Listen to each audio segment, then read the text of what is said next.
really, we did get a report on Friday, 1525. Let me try to make our members clear that they were not part of the report on Thursday, which was in the morning, was in the News 24. We're not yet having reported then.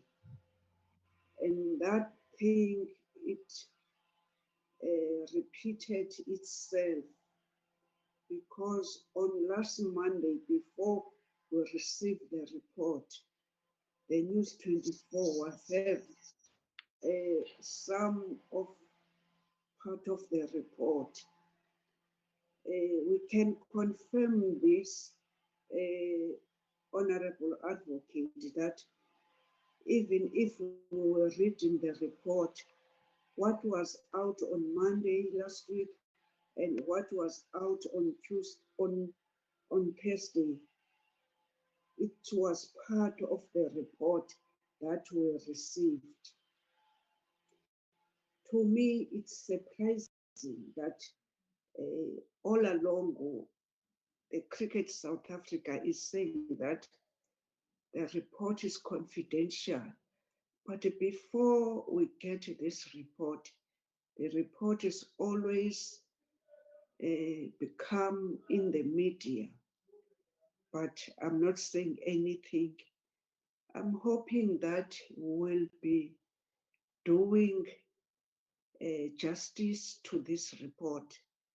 One thing that I must say, we're all having an interest that we want solution in order that the players, straight from the rural, our sport, which we like most. So by those words, hoping that we'll be getting amicable solutions. I'm putting this report to the committee. Already done as I'm opening it. I do have an apology of the Deputy Minister who's attending a Cabinet Committee. I don't have any other apology. I don't know about Mazo.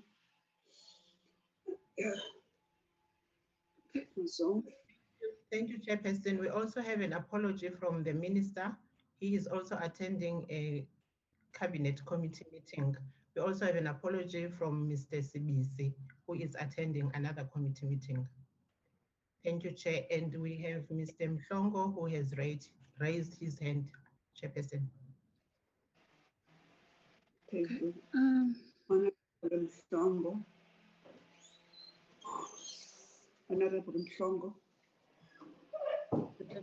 Honorable Mhlongo. Thanks, Chair. Chair, I want to concur with your remarks. And maybe before Cricket South Africa comes in, I think they must explain exactly. I want them to explain. I don't want to take words from you to say, is this the first version of the report or is this the second version of the report? Because it's in the public. I think I want to concur, let them explain, and then we move forward on that, because I concur with your words to say, is this the first version or is this the second version that we have? Because it's already in the public eyes.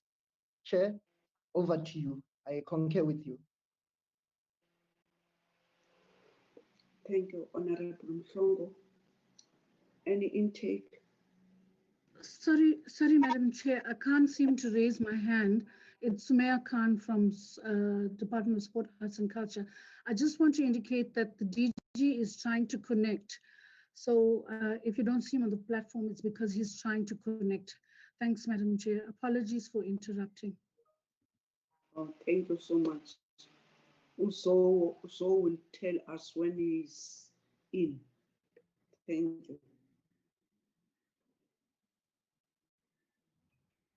Madam Chair, can we? Cricket South. Madam Chairperson, Yes.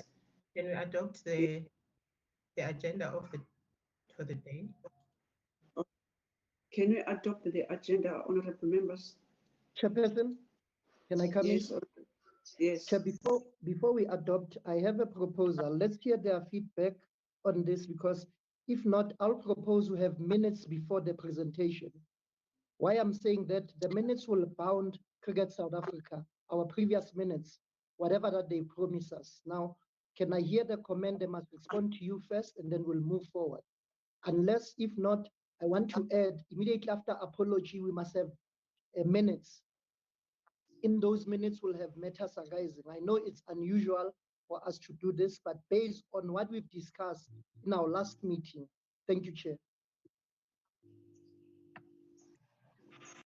Honorable member. Yes, honorable Chair.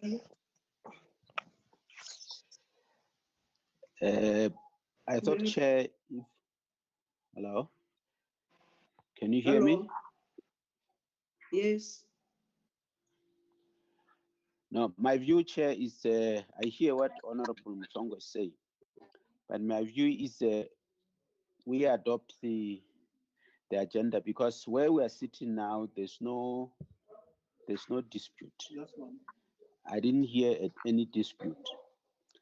Unless if there is a dispute, we can refer to our records. But for now, let's hear the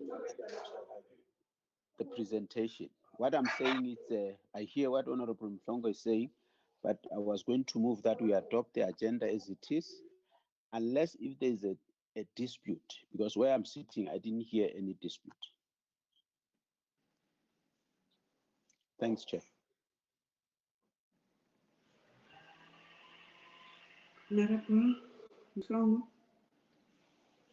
Chairperson, maybe my comment will be, let's give the Cricket South Africa to respond to your comments.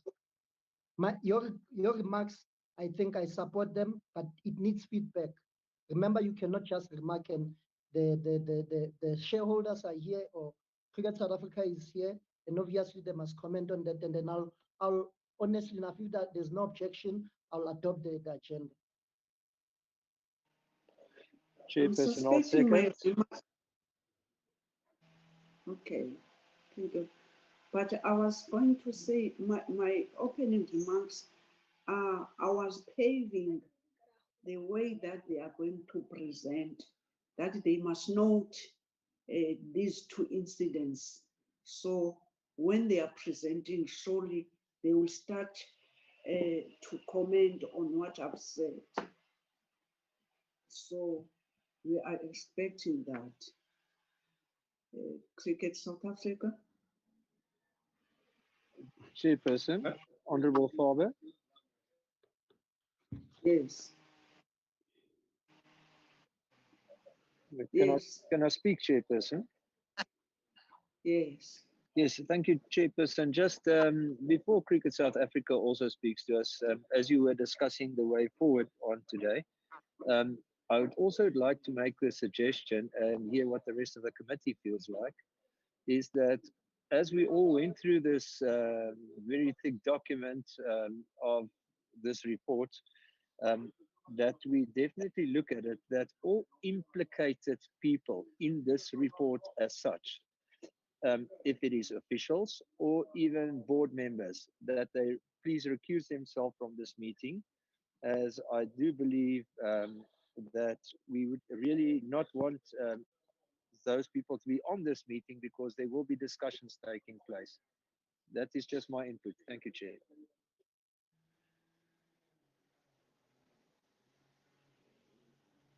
Madam Chair, we also have Ms. Adams who would like to say something. Honorable Adams. Morning, Chair and colleagues. No, I'm covered. I wanted to support the adoption of the agenda. Thanks. Okay. Honorable members of the committee,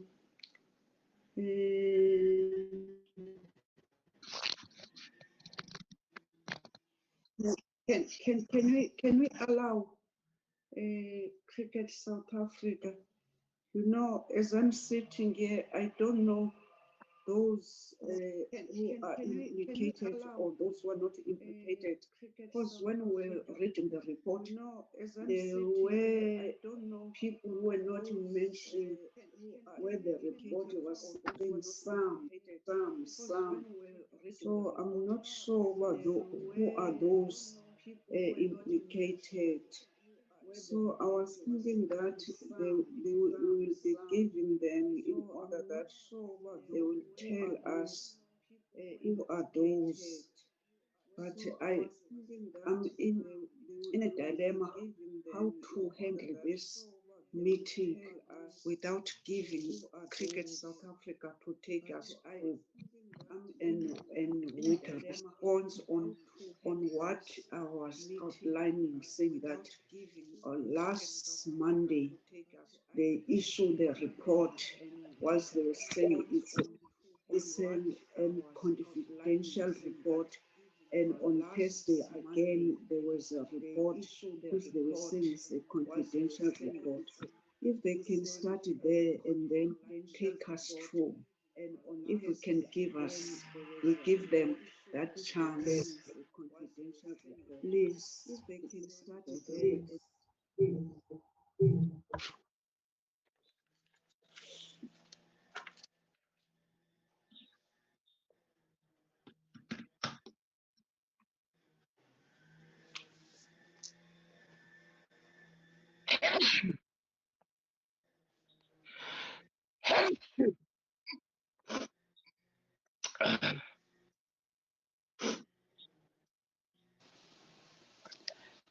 Chairperson?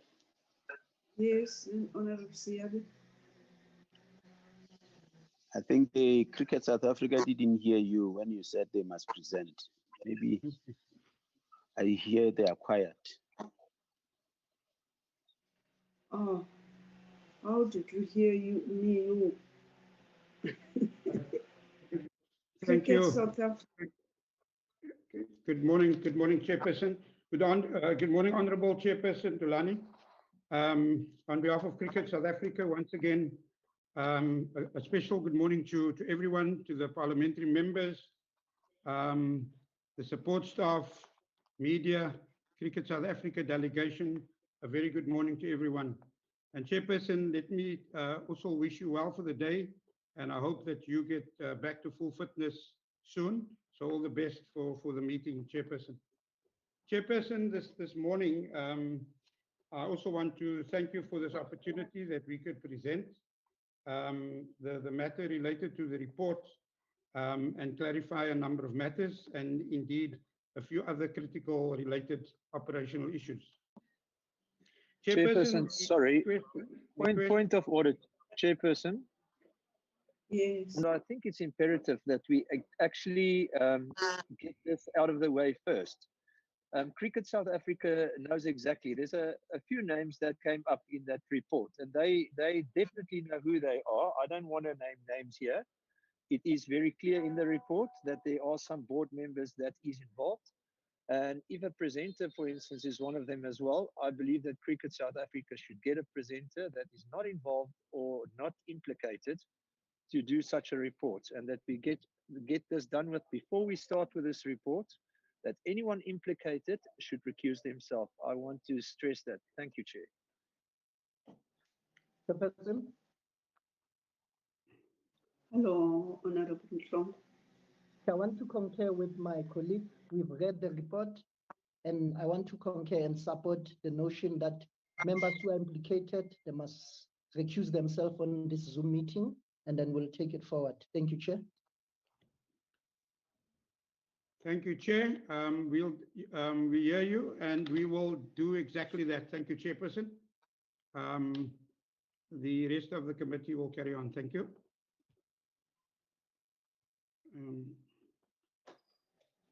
Okay, are you implicated, Honorable? Are you? According to the report, Mr. William, are you implicated? Thank you, Chairperson. My name has been mentioned in the report. I will leave the meeting as requested by the honourable members, and Okay. the board members that are can address the matter. We got to adapt the bar and then wait. Okay, thanks. Thank you so much. Thank you. Thank you. Thank you. Any other person who must give us the report? Honorable Makengozi. Thank you, Chair. Good morning, everyone. I'm asking if all the people that are implicated in this report can choose themselves, who is going to answer? Because it looks like all of them will There's go. one who's disturbing you, Mr. Makengozi. All of them will go. No. Mr. Makengozi, I couldn't hear you. There's somebody talking behind you. I don't know. Thank you, Chair. Thank you, Chair. I'm asking if all the people that are implicated in this forensic report are going to recuse themselves. There will be no one to answer when we question. Thank you, Chair. Madam Chair, we also remember. Madam Chair, we also have Mr. Sibisi. And I also see Mr. Skuman from Cricket South Africa has also raised his hand. Honorable Sibisi. Morning, Chairperson, members, and Cricket South Africa board members. As much as I concur with Honorable Fapa and Honorable Mhlongo, but let us be given the names of those people who are implicated and also how many they are, so that we cannot end up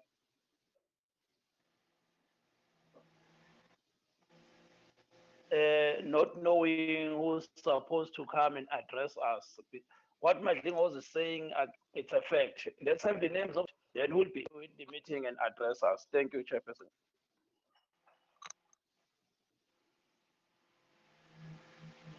Thank you, Honorable Sibisi. Mazo, who else? Mazo? Who else, Mazo? Mazo? We have Mr. Skuman. Mr. Skuman from Cricket South Africa has also raised his hand, Chairperson. Mr. Skuman. Hello, Mr. Skuman. Mr. Skuman, it's your turn, sir. Honourable Chair, honourable members, good morning to you. As you know, I'm one of the independents and I chair the Audit and Risk Committee. Insofar as the question is concerned of any board member that are implicated in the report, Mr. Beresford Williams is referred to in the report insofar as the inherent issues of conflict of interest is concerned, and refers to a R5 million loan that was made to the Western Province Cricket Association, of which he was a member before he was appointed as a president. Mr. Donovan May is not on this, and he apologized to my recollections for not being able to attend. Of our triple synonymous line, which somebody submitted a complaint that he entered players' area against the policy of Cricket South Africa. And that matter is dealt with extensively in the report insofar as the actions that was taken in that regard. So those are the two members of the board that are referred to and implicated in the report. Insofar as the question of, is this the final report, perhaps just clarification if I understand. The report that was distributed to the media, released to the media, was the summary by Fundutsi. The distribution of that report has been controlled by Fundutsi, and we are as concerned as all others. So what you have is the report, and what we've asked, Honourable Chair, is that Fundutsi provides you the portfolio committee and the members today independently, directly, with the information insofar as that the report that was presented to you on Friday is in fact the report that came from them. And that report has only been released to the Portfolio Committee.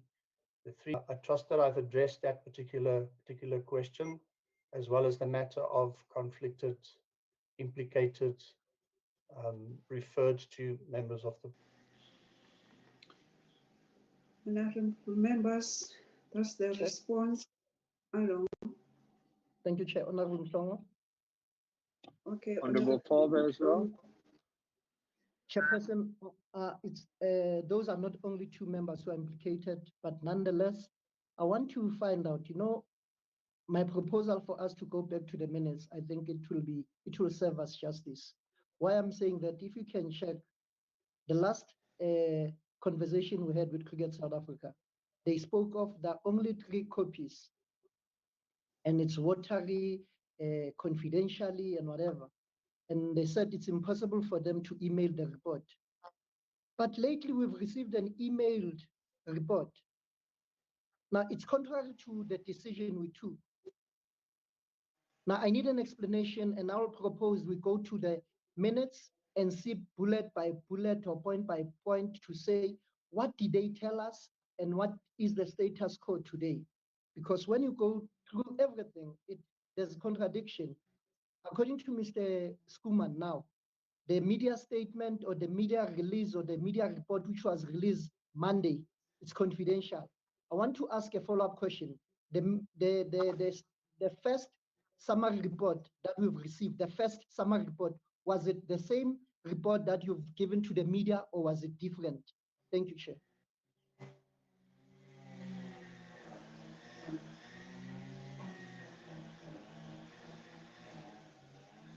Chairperson, Honorable Faber. Yes, Honorable Faber. Yes, Chairperson, I concur with Mr. Schoeman on the 2 board members. I just want to also make sure that some of the other implicated people, for instance, on the issue on the media, as well as making statements, etc., that there are actually no implicated people that can actually get to a situation there where there can be even court cases against anyone, that those people do recuse themselves. If Mr. Schoeman is comfortable with that, because obviously he knows the inside detail. As I said, there was a hell of a lot of names actually named, but I suppose a lot of them are officials and not on the board members. But if those officials of Cricket South Africa is on as well, I'm not sure. I think that we should leave that over to Mr. Schoeman. If he's comfortable with that, I am comfortable that we can go on with this meeting. And I also want to just raise the question that my Deputy Shadow Minister raised, Honorable Mhlongo, is that if this was such a secretive matter, why was the shortened report then by Cricket South Africa even given to the media? Because, I mean, we all have to keep this confidential, but if we keep it confidential, everyone can read it in the newspapers, except if it was specifically aimed at it to calm people down and just not name names. I would also raise the question is why did Cricket South Africa even then release a shortened version of the report to the media? Thanks, Chair. Chairperson.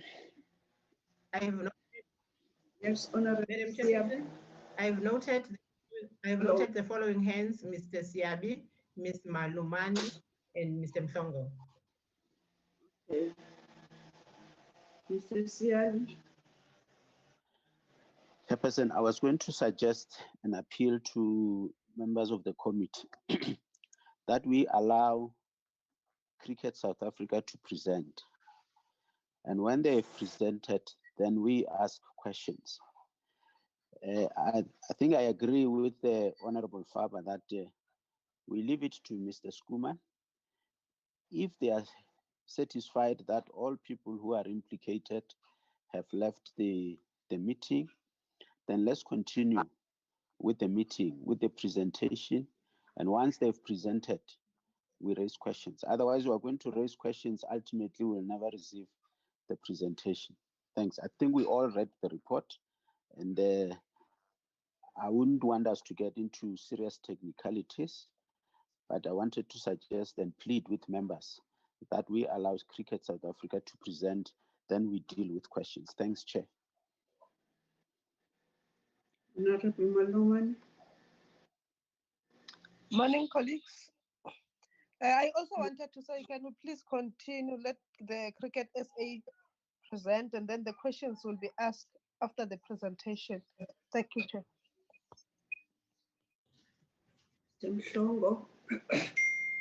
Chair, I think this is matters arising, Chair. We cannot go to the report while the matters are rising. My question, I think it needs justice based on what you've stated. I think it still continue to say the media had a report. Was the media, the report that was given to the media, was it the same report or same summary report that we've received? And then we'll take it from there, because there's this saying that we must consider corporate governance. And my belief that Mr. Skuman noted in our last meeting, he stated clearly that we only have 3 copies of this actual report. And I've never heard any media statement to the names which are not even on the report that News 24 ran with it. Thank you, Chair. We also have Mr. Matlingozi, Chairperson. His hand Another up. Okay. Thank you, Chair. I concur with the Honorable Siabi that we let Cricket South Africa carry on, then we'll ask all these questions. Thank you, Chair. Okay. Honorable members, Honorable Mhlongo felt strongly that he needs the response from Mr. Skuman. Let's give him that chance, and then we'll get the presentation.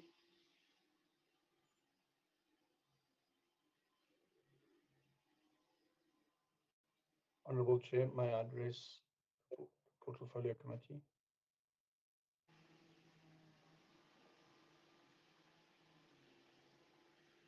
Honorable Chair, may I proceed? Hello. May I proceed, Honorable Chair? Yes, yes, yes. So, Honorable Chair, members, thank you. I do think it is important that I clarify, insofar as the reports, there are 3 reports, those are printed version. And when I said that I can't be emailed, Madam Chair, I referred to that. The redacted version of the report was issued after resolutions that was taken by the Members' Council and the board, so that could the matters concerned. I would like to introduce Fundutsi, the Managing Director, Honest, that is on the line, to please confirm with you the process that you are satisfied. Before I do that, Honorable Chair, I can confirm that there is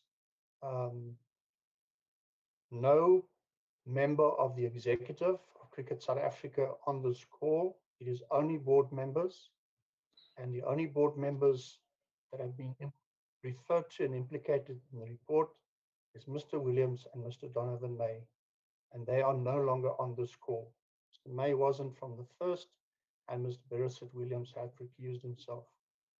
So, Honorable Chair, if you permit me, can I hand over to Ernest, please?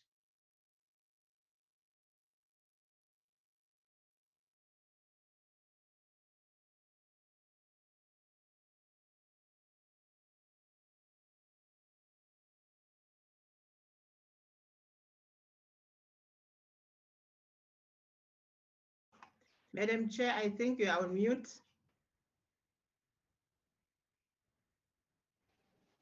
Continue, sir. Continue. Okay, Madam Chair, thank you. Thank you, members of the Portfolio Committee, honorable members. My name is Ernest Nekavambe. I'm the Managing Director of Fundudzi Forensic Services. We are the company that conducted the investigation on behalf of CSA. We are on this call as per invitation from CSA.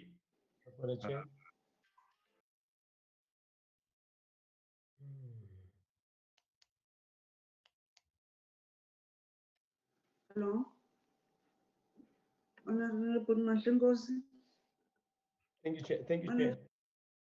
Thank you, Chair. I was asking if Okay. Can you show your face, present? Okay, Chair, I'm trying to do videos so that I can show my face, Chairperson.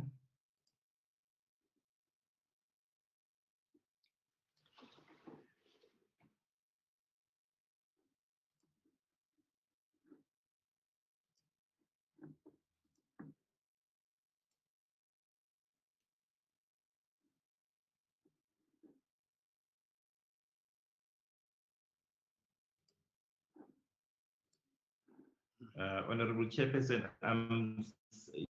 since I'm struggling to activate video.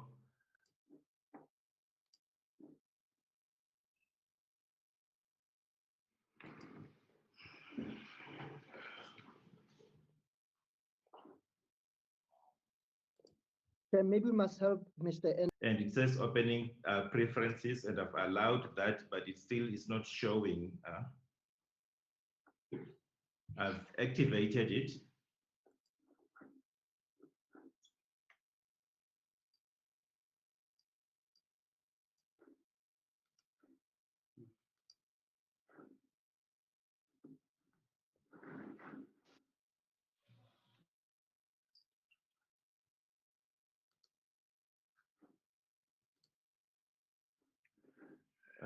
While Ernest is trying, may I address you and the portfolio committee just for a moment, please?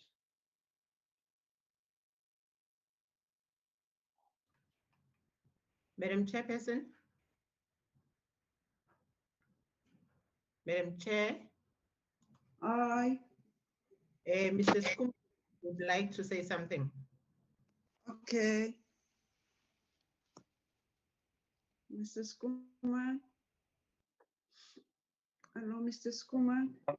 Honorable Chair, members, I just want to confirm that, as I said, the management is not here. The company secretary was invited. The company secretary has recused himself, as did the other two directors.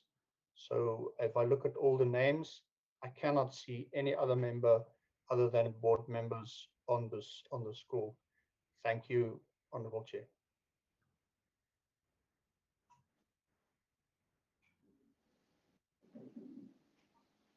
Sorry, Chair. Can I please Dr. Eugene on the line on the Zoom meeting? Eugenia.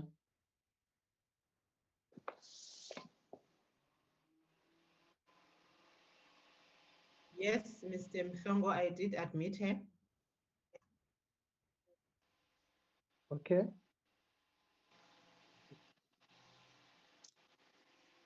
Chairperson, Siabi here. Yes, Honorable Siabi. Chair, I'm going to plead, man, with due respect, that we received the report. Already 45 minutes is gone. And that is a serious report, a huge report that we must engage with.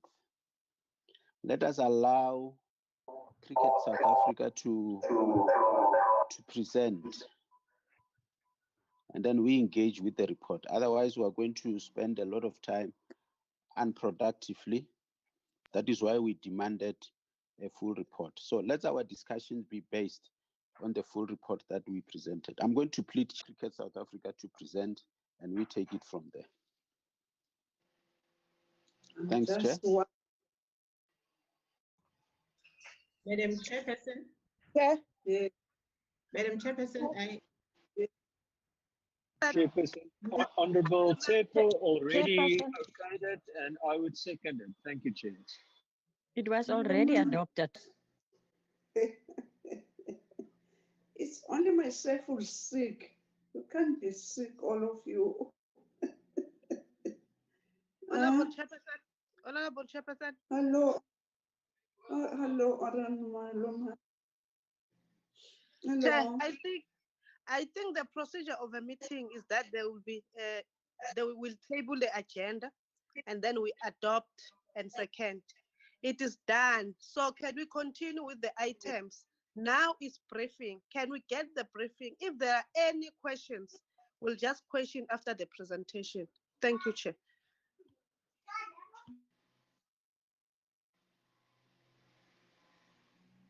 Can someone brief us?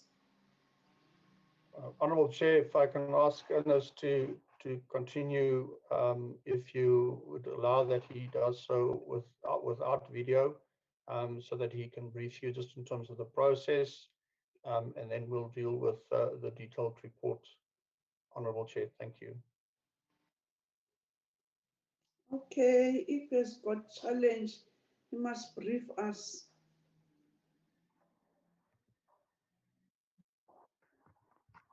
Honorable Chair, we managed to use a different laptop computer. You see me? Okay, as I indicated, honorable members, my name is Ernest Nekabambe. I'm the Managing Director of Funduzi Forensic Services. I confirm that our company was appointed by Cricket SA to conduct investigations relating to allegations. I will briefly give timelines in terms of that process. We submitted a proposal on the 12th of February 2020. We were requested to go to CSA to present. We presented on the 22nd of February 2020, and our appointment was then confirmed on the 11th of March 2020. And there were terms of reference, a list of terms of reference. I will refer honorable members to our report. I've got a list of them here, but I don't want to read them out. And flowing from that, we then commenced with the investigation.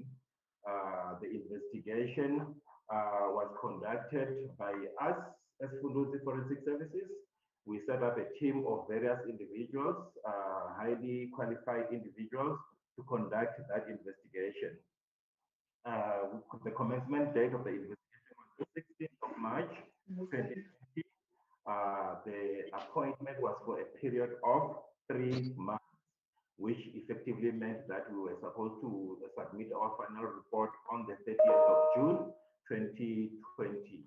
We, however, at the end of the investigation period, requested that an extension be granted because obviously of the challenges relating to the lockdown, COVID-19, as well as experiences that we had with the individuals we needed to consult with.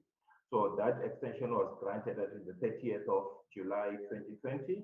We submitted our final report on the 30th of July 2020. So the methodology that we followed in conducting this investigation, obviously, will have been planning. We are relating to individuals relevant to the investigation, and we then conducted consultations. The consultations conducted related to the individuals that we believe had information relevant to the investigation.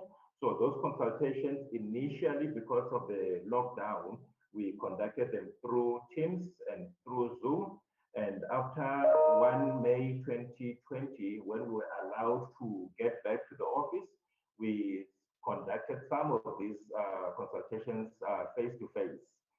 We experienced some problems in terms of consultations.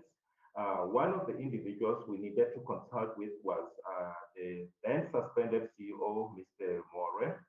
I personally contacted him. I communicated with him on several occasions via telephone and emails. And I initially set up meetings, who assisted him, and we communicated with those attorneys to the extent that at the end of the day, we were not able to consult with Mr. More. We, however, report was substantiated by documents and corroborated by evidence from other individuals consulted with.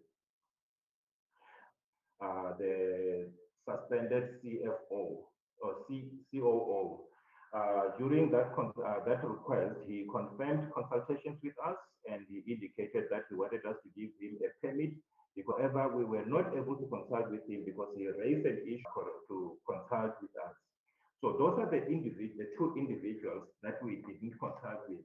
I had noted some reports in the media that the report was a one-sided report. I confirmed that this report is an extensive report and it's balanced report and it's not one-sided because obviously we didn't consult with these two individuals, but we ensured that we got information relevant that allowed us and assisted us in reaching conclusions that are factually correct. So for that reason, I want to confirm that the report that has been issued is a comprehensive report. Members will have seen, honorable members, you will have seen that it's a 500, almost 500-page report, which is very detailed. So in terms of the reporting, what we did, we follow the following process in terms of submitting a report. We write a draft report and we submit this draft report to the designated individuals within CSA. So for this investigation, we were given members of the steering committee, which comprised the following. It was Mr. Archie Pretorius, it was Welsh Waza, the company secretary, and it was Jacques Fall, who was the acting CEO at the time. And we also had meetings with Mr. Marius Schumann, who was mandated by the board to interact with us, to perhaps focus our attention on information and the investigation relating to the then suspended CEO, Thabang More. And I believe the reason for this was because he had already been suspended in December, on the 6th of December, and the appointment came in around March. So it was discussed, and the CSA indicated that it needed to be expedited because he has been sitting at home for too long, and the matter should be wrapped up. So that's how we conducted the investigation. We commenced with the Thabang More investigation. We did that investigation. We finalized it and submitted a draft report. The draft report was submitted to one steering committee member, which is Archie. We submitted that report to him, and we received feedback from him. Then we submitted a final report. That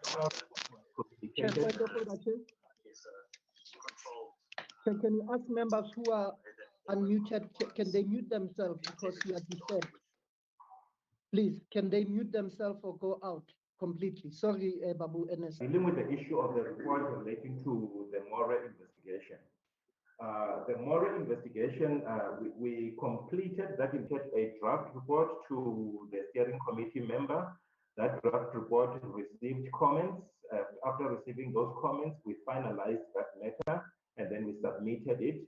We were requested to then submit it to the following board members: Devin Tamalingam, Donovan, John Mokodi, Marius Kuman, Zola Tamae, Vyokazi Lemani Sedile, Archie Pretorius, and a copy was sent to CSA's lawyer attorneys, Bowman.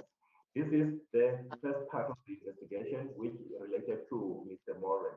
We then focused on the second part of the investigation, which related to other issues within CSA. We conducted that investigation. We finalized that report on or about the middle of July 2020 and submitted the final report. Before we submit that final report, we were requested to then combine phase 1 and phase 2 of the investigation, which we did, and we combined them into one report, and that report was then given to the following three board members: Vyokazi Lemani Sedile, Marius Kuman, and Devin Tamalinga. And then we requested them to provide us with comments on that report. We received comments, and after receiving comments, we implemented comments where necessary, and then submitted a final report. We confirmed that the report issued was issued by us to the three board members. that I referred to above. We were then approached by CSA about during August to issue a copy of this report to the Honorable Minister.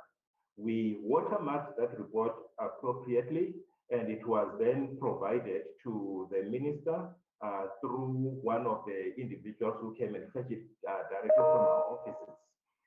Subsequent to that, we were then approached by CSA to provide a copy of the report to SASCOC. I interacted with the then acting chairman of SASCOC. I personally contacted him, made arrangements, and we sent a copy of that report to Bowman's so that they could deliver that report to SASCOC. We understand that that report was never delivered to SASCOC. We did what we were requested to do. We were not involved in whether or not that report should be delivered to SASCOC. Flowing from that, we were then requested about last week to make another copy of the report available to the portfolio committee, to yourselves, honorable members.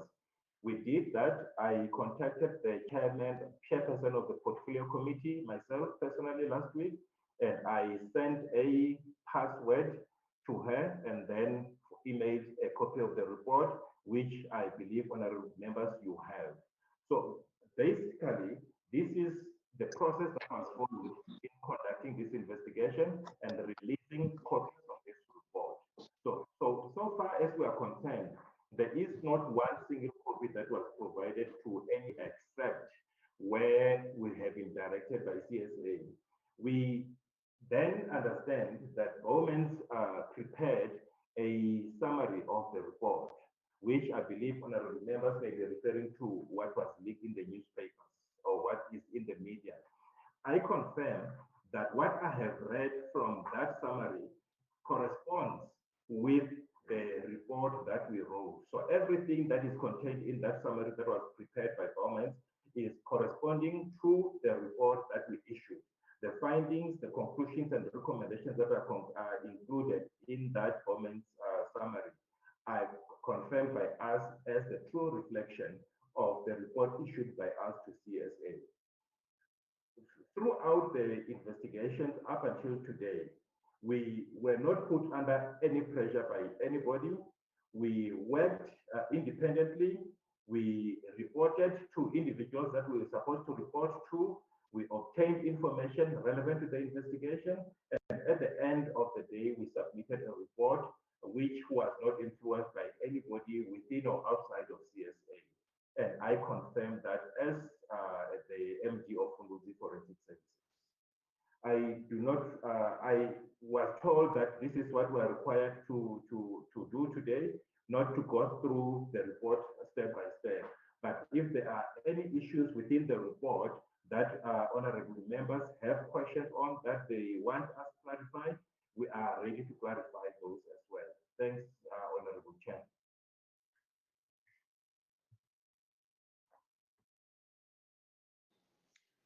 Thank you, Honorable Kanye. Members, this is the report presented to. Yes, Honorable Member. Can I start? Thanks for the presentation. Yes. Thank you, Babu. So, Mr. Ernest, your surname is? Apology, I didn't get the surname. Thanks, Honorable Member. My surname is Nekavambe, Nekavhambe, Nekavambe. Okay, thank you. Thank you, sir. I wanted to find out, firstly, did Funduza saw a conflict, or did you know that two companies now? I'm not sure who's fooling who. The conflict of interest regarding Wellclark Gwaza. He saw the draft report, but other members did not see a draft report.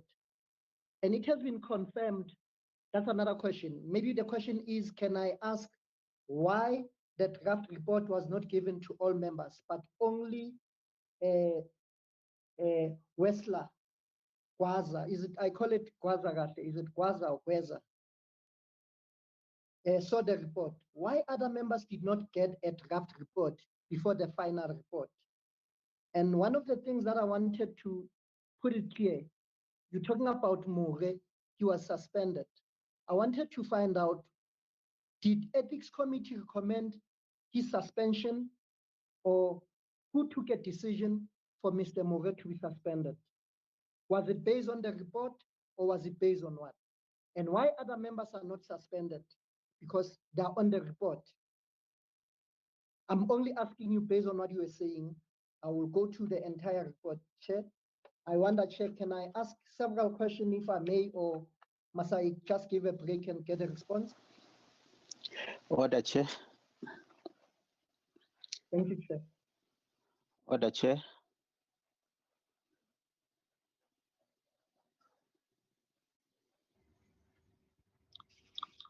Order, Chair.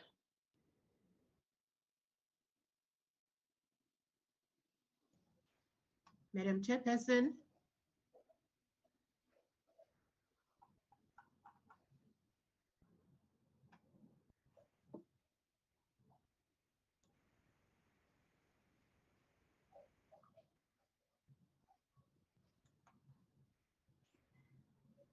Mr. Siabe, it looks like the chairperson has lost connection.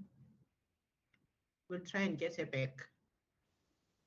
Mr. Siabe, you can call your order and then I'll continue. You're not chairing, man. Yeah, but let's continue. You said we've wasted 45 minutes. No, there must be a person who's chairing. Can you take over? I support you to take over. I will second that, Honorable Knox. Let's get it over with. Can you continue? Thank you. What is your order? And then I'll continue, Honorable Chair, Acting Chair.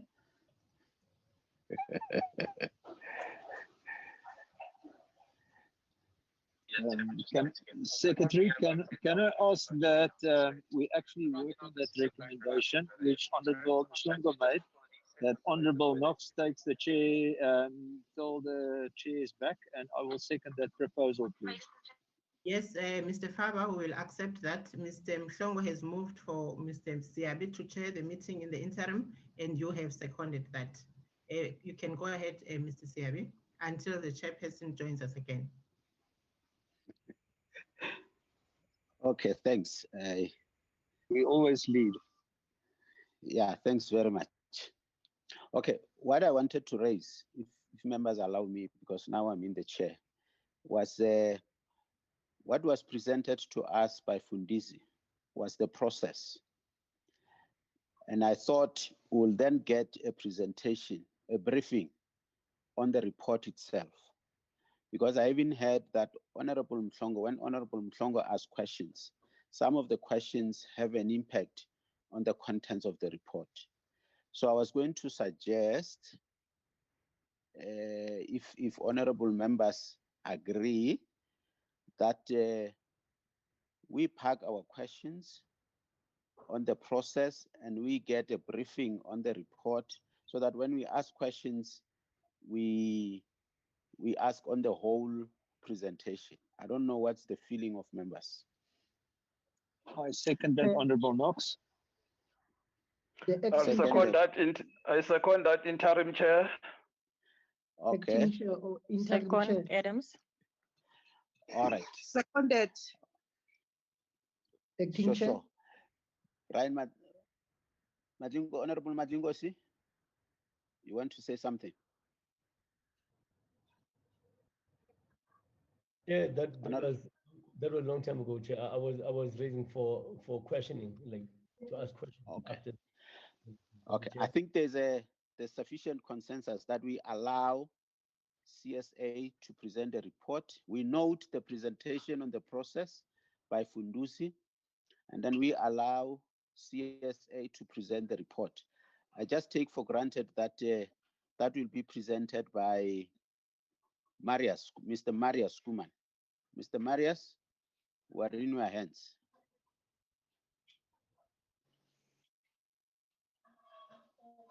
Thank you, Honorable Acting Chair. I'll just before I go to just presenting some slides for you, I just want to confirm that Mr. Graza did not get a copy of the report. Mr. Ernest can confirm that it was the first draft was only sent to Archie, and it wasn't sent to the other two members. I can also confirm that the board suspended Mr. Moro in December, and that was a decision by the board, not by social and ethics. Permit me if I can share my screen with you.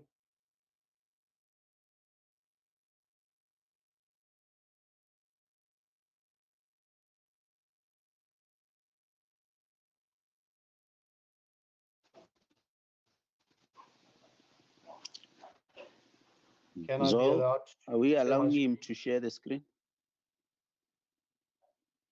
Yes, I will do that, Mr. Siabi, just now. Chairperson. Yes, Honorable Mhlongo. Thanks, Oh. Acting Chair. Chairperson. Mr. Magas responded to the chairperson is back. Yes, but it's fine. You know, Mr. Ernest from Funduzi stated clearly that the secretary saw the draft report. We can go back to the records. Now, who's fooling who? Because Mr. Ernest is here. He said that the draft report, the company secretary saw that report because it's part of the committee. Now, who's fooling who? And Mr. Marias, you are saying he did not. Now, the question is, what are we doing here, Chair? Because before we go to the actual presentation, we must question the process. Because the gentleman from Funduzi, Mr. Ernest, stated clearly that there's a member who saw the draft report, but Mr. Magas is saying no one saw the draft report. Now, can Mr. Ernest respond to my question, because Mr. Magas confirmed something which he did not even present?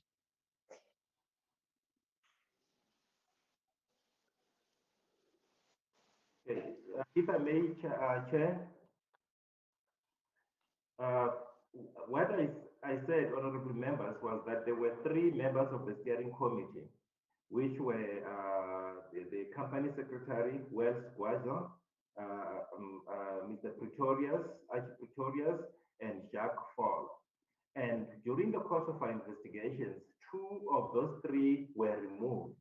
We were left with 1 steering committee member, which is Archie Pretorius. The report that was issued only to Archie Pretorius. Welsh, Gwaza, and Jack Fall were removed as steering committee members because they are officials, they are management, and we were looking at the role played by management in some of these irregularities. So Mr. Welsh, Gwaza did not see the report.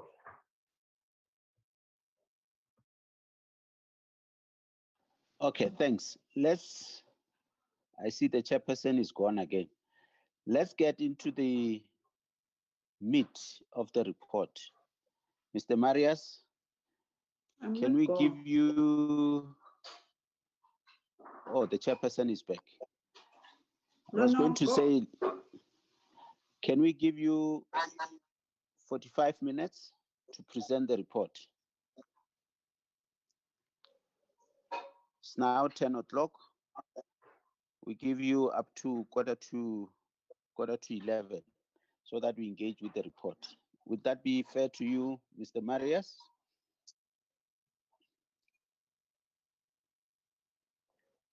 Honorable Chair, thank you. Thank you for that question. I'm going to share with you just a screen in terms of specific items in the report, and I want to address the honorable members of the Portfolio Committee in terms of what has been done and what is in the process of being done and how we will proceed further. Honorable Chair, honorable members of the Portfolio Committee, I do not have a full slide pack with all the findings that there are, but if you would permit me to share my screen, I will talk to the slides that have been prepared. I think you are given permission, so. Can you see my slide? Not yet. So. Mr. Siabe, yes, I have allowed him to share the screen. Okay. Mr. Marias, you can share the screen. Can you see the screen? Can you see the slide? No, not yet.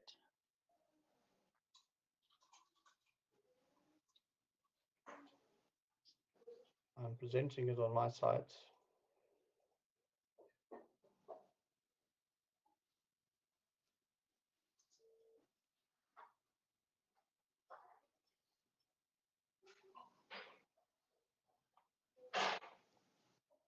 Can you see? No.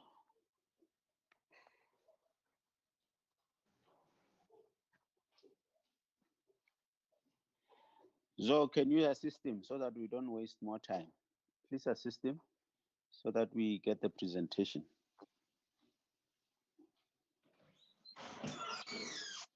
Thank you. I've been allowed to do so. Can you All see right. this slide? Yeah. Thank you. Thank you very much, Honorable Chair, Honorable members.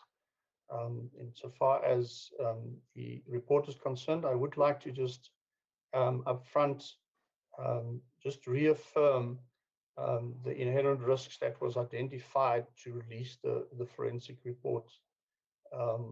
The report, the terms of reference required it to be submitted as Ernest has confirmed to the Audit and Risk Committee, and only so specifically because to ensure that there is no incidences of any conflict of interest insofar as any findings are concerned.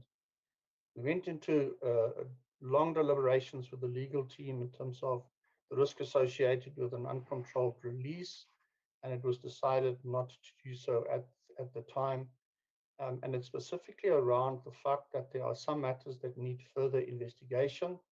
And if the full report is made public, then there is a risk for Cricket South Africa insofar as litigation is concerned. And that means the effectiveness of us taking action where action needs to be taken and needs to be decisive. And the protocol that was followed was the Members' Council provided us with approval to provide SASCOC and the Minister with copies. SASCOC was provided the opportunity, but they were asked to sign a non-disclosure agreement, and unfortunately they did not want to do so. The report was also made available at Bowman's offices to all the Members' Council members to ensure that they have sight of the report. So the board did just consider disclosing it to make sure that there's sufficient access. But as I said, we did not want to, at that stage, it was considered to be harmful to Cricket South Africa. And long deliberations happened, and permit me for a moment to say that the two very key things that we had to consider was, on the one hand, the damage that could be to Cricket South Africa of releasing the full report. On the other hand, we had the risk of not disclosing it. And those were not an easy one to weigh against each other. And it is, if one looks back, one understands that the public is interested into what the findings are. At the time, it was considered, and it remains so, that it needs to be treated confidential, because as I said, it will likely affect any further proceedings that Cricket South Africa may have. I have made the comment that the Members' Council did get access at the Bowman's offices for that report. They were allowed to do so. They were not given a full copy of the report. They were provided access to that. The summary version of the conclusion was then prepared and presented to the Members' Council. That summary was prepared by our external legal firm assisting us in this matter, and as confirmed by the Managing Director of Ndutsi Forensic Services, that summary is the same. There's nothing in that report that is different from it, other than that it is a summary and it is a redacted version of that document. I must at this point highlight that it was decided in the interest of transparent elections that the details insofar as two directors that are implicated and referred to in the report is disclosed to the members' council, and there was a meeting held just for that. We did get the consent of both those directors, which was a legal process just to do in terms of legal advice. They did so voluntary, and there was full disclosure given to the members' council so that they can make an informed decision at the annual general meeting insofar as appointments are concerned. The presentations that was made regarding the advice, we came up with a roadmap. The roadmap was presented on following a full day workshop with the members' council.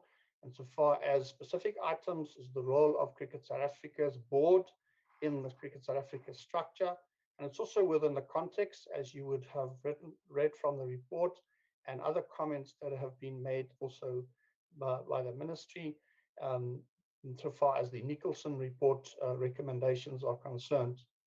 It was also very specific that you have to allocate actions and we have to allocate responsibilities to that. And we also want to make sure that when it is completed. In that context, we identified items that have to be focused on until the annual general meeting. At this point, honorable members, I would just like to confirm that there's no ex officio directors. All of us are non-executive directors, and we have the support of the board to capacitate Cricket South Africa to address the matters that needs to be dealt with under the oversight of various parties. At this point, I will also want to confirm that there will be third-party assurance that we do address all the matters. There must be absolute clarity, and there is clarity, that what happened under the watch of a board.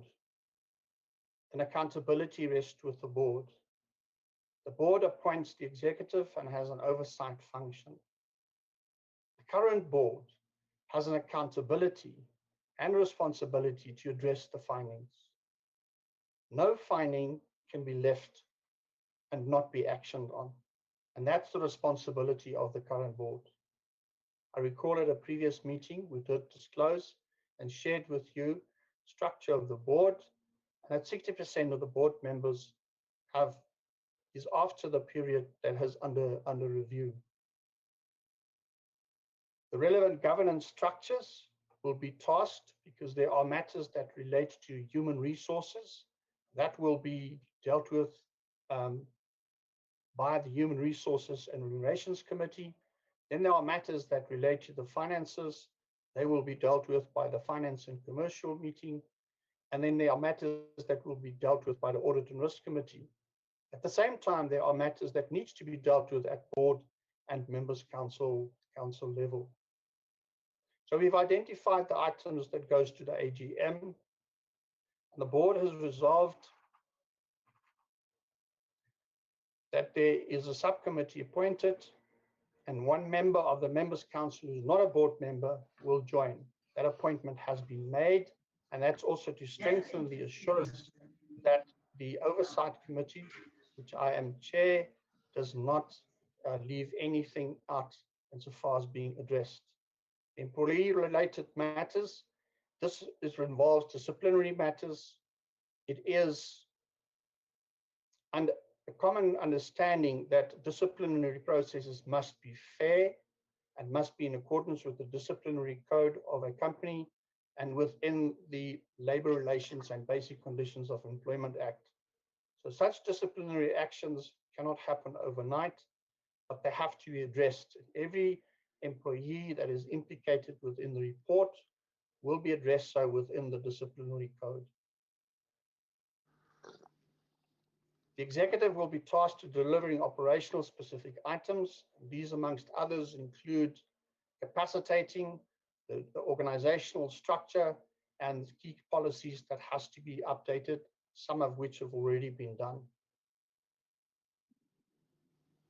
I emphasize again that the third-party assurance service provider will be appointed to make sure that the actions that is required is dealt with. that every finding that is in the report is being dealt with. Such assurance is important for all our stakeholders, for the board, as well as the Members' Council and all other external stakeholders, including this Honourable Portfolio Committee. Certain recommendations require further investigation, and for that, we will ensure that there's capacity to do so in the right manner, but in a cost-effective way. The procurement process related matters, there are matters that need to be investigated. Insofar as the procurement is concerned, procurement policy needs to be updated, and there are legal opinions that are pending insofar as actions that needs to be taken, both civilly and criminally. And there we follow the legal process to do so. That task team have met twice. They have seen a second version of the Memorandum of Incorporation, which in my view is the most important action that needs to take place to take Cricket South Africa on a completely new road, to ensure that its historical financial sustainability is supported by an organization that is well governed with very clear roles and responsibilities between the various functions. The feedback to the stakeholders will happen. That was a decision that was taken on calls by the Minister to release information as well as the public. The board and the Members' Council consulted with external legal counsel, and they provided us with a summary, and that was the summary document that was released to stakeholders, including the executive management of Cricket South Africa. Because they need to mandate their Members' Council members representing them at Members' Council to vote in the way that they wish them to do so. And so far as the effectiveness of controls are, you would have seen that that was in the terms of reference, specifically to look at that as well. One of the key things that was found is the absence of internal audit. For a period that there was only one person, there was no chief audit executive for a period of 4 years.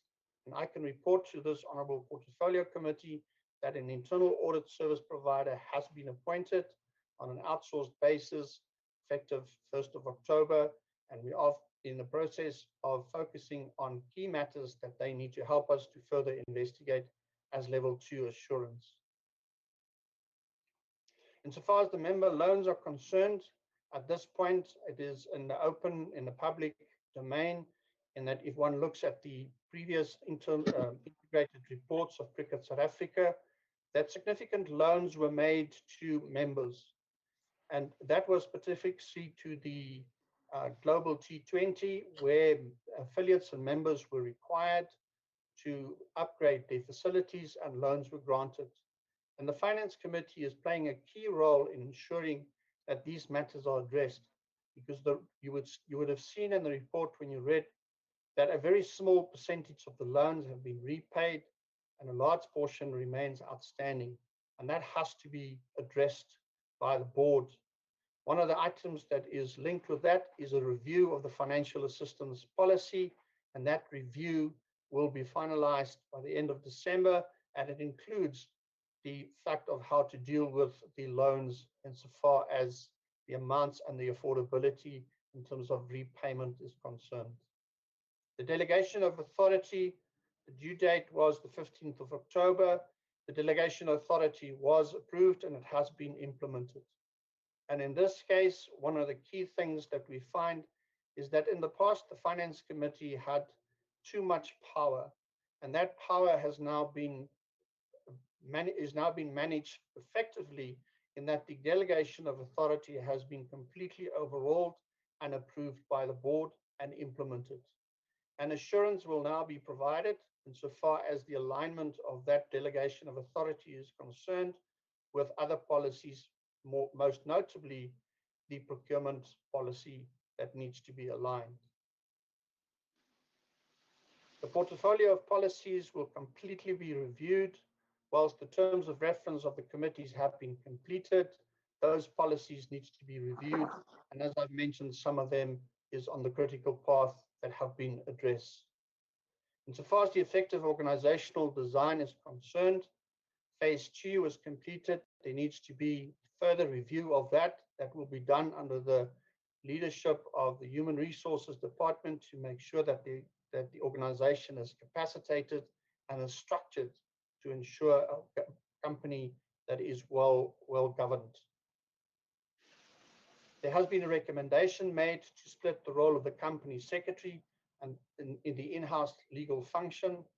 I must at this point say that Mr. Gwaza was appointed in mid last year, around May last year, June last year, and he has had both hats on, and that is company secretary and in-house legal function. It is the view of the recommendations, and the board concurs with that role should be split. The company secretary, as you would have seen in the report, states that the company secretary should not get involved in operational matters.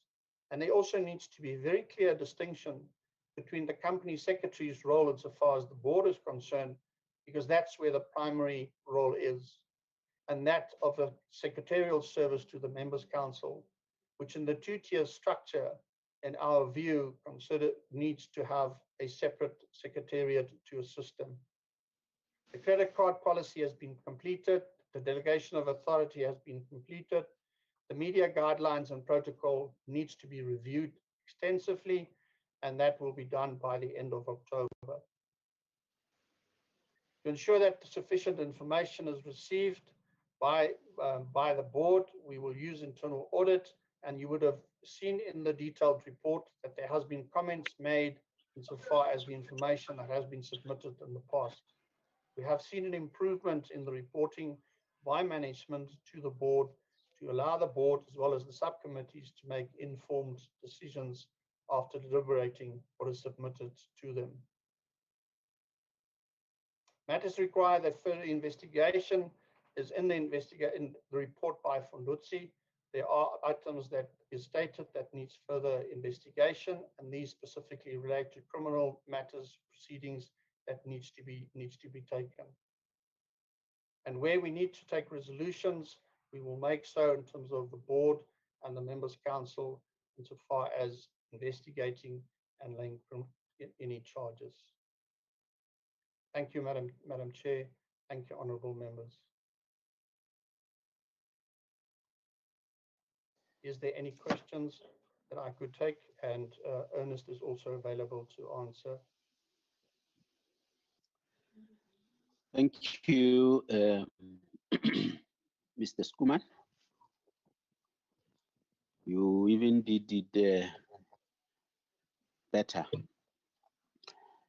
For now, I see the following hands: Honorable Madlingozi, Honorable Van Dijk, Honorable Mutlongo, Honorable Sibisi. Yeah, in that order. Honorable Madlingozi, Honorable Van Dijk, Honorable Mutlongo, Honorable Sibisi. Honorable Siabe, I'm back. Oh, Chairperson, you are back. Okay. Now you can take over now. And are you after those honorables? Okay, Honorable, who's the first one? It is Honorable Madlingozi, Honorable Van Dijk, Honorable Mutlongo, Honorable Sibisi, and Honorable Siabi. Thank you. On that order, Honorable Madlingozi. Thank you, Chair. It looks like the board is spending money on this revocation of allegations coming up, especially in June and July 2020. The sponsors that are behind the cricket, they are making big outcry now about these revocation of accreditation, to these 5 privileged, rather than I don't know why they're not making the same noise about the racial allegations that have been voiced by most black players, cricket players. So I don't know, the feeling is the board members are more concerned about representing the very few than to be with the masses of the people. Mr. Skuman, it's more, would it be fair to say that it has been led through racial and positional lines, seeing that there are a lot of other people who were protected from certain races, and some board members were protected, and others were fired. I don't know. For now, Chair, I will wait for the answer. Chairperson.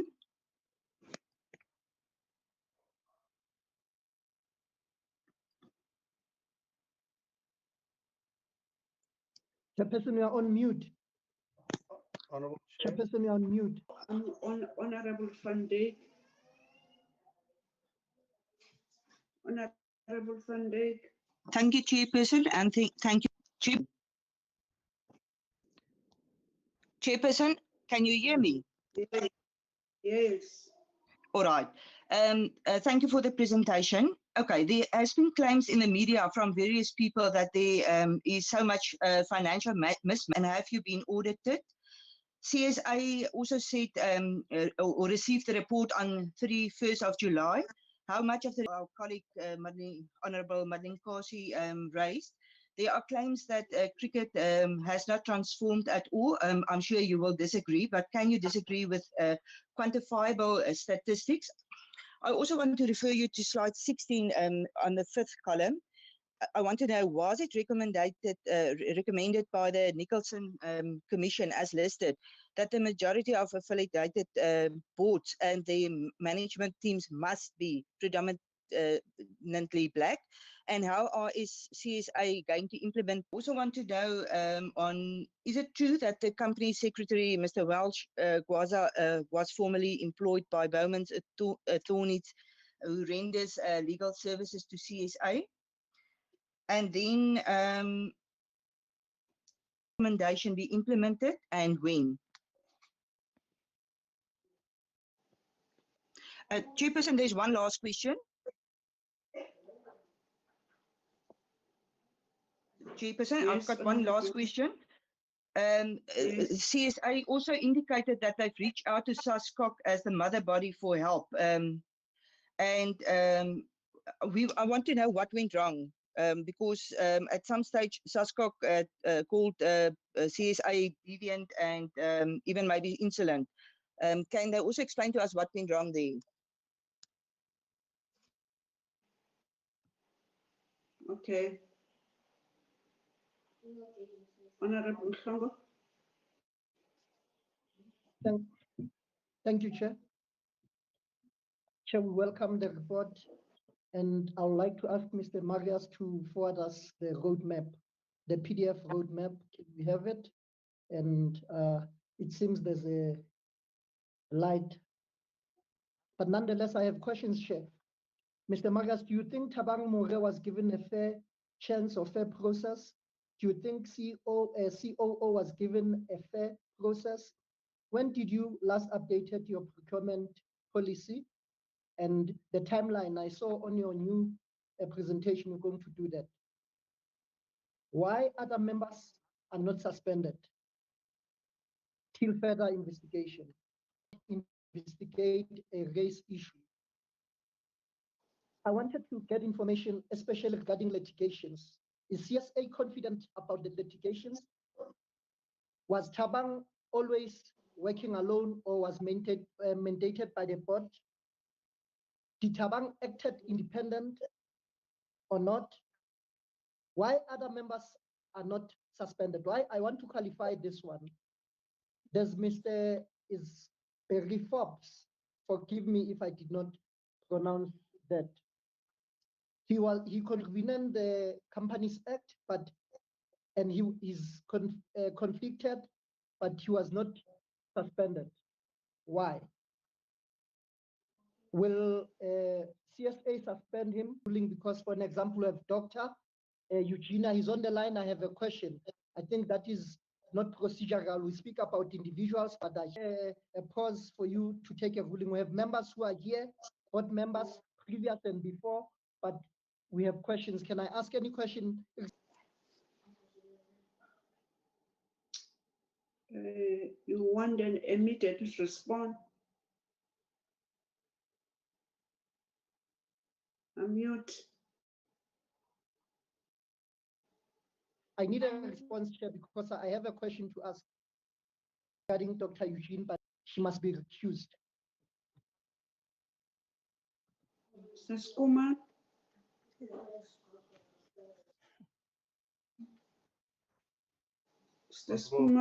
Honorable Chair, insofar as specifically, I think the last matter that is asked by Honorable Mhlongo is the other one is on the racial matters was not part of is taking a lead in that insofar as that together with the human resources team to ensure transformation is happening. If there's a specific question, because Dr. Eugenia is not implicated in the report, hence not requesting her to recuse herself. Is that a particular question that needed to be answered? So, Dr. Eugenia, if I can hand over to you. Honorable Mhlongo, can we come back? Chair? No, I was saying us then will come back and let's give other people to ask question and then he must chip in because we still have another. Yeah, can I ask this one regarding transformation on slide 21? This was a great exercise and this was long overdue. Therefore, there's a whole of governance allegation that Dr. Huge operational expenses. How does CSA authorize framework that works? Another question under financial implication. What contribution to profit of 54 million? Can I get an explanation? What contributed to that by the external auditor, if any? Because you tend to don't see that on the actual report. And regarding governance, we've noticed that I wrote professor, forgot the actual name, will be an individual with an experience. I think that is the professor that I spoke about, that he was serving in the Ethics and Social Committee. How did he replace a person with a marketing experience? Now I'm trying to find out all your policies, your HR policies, are they updated in the replacement processes? How can individuals with a marketing experience replace a legal guy? That is the question. How does CSA plan to ask Mr. Marius? Thank you for now, Chair, and then I'll come back later. Thank you, Mr. Mhlongo. Mr. Sibisi.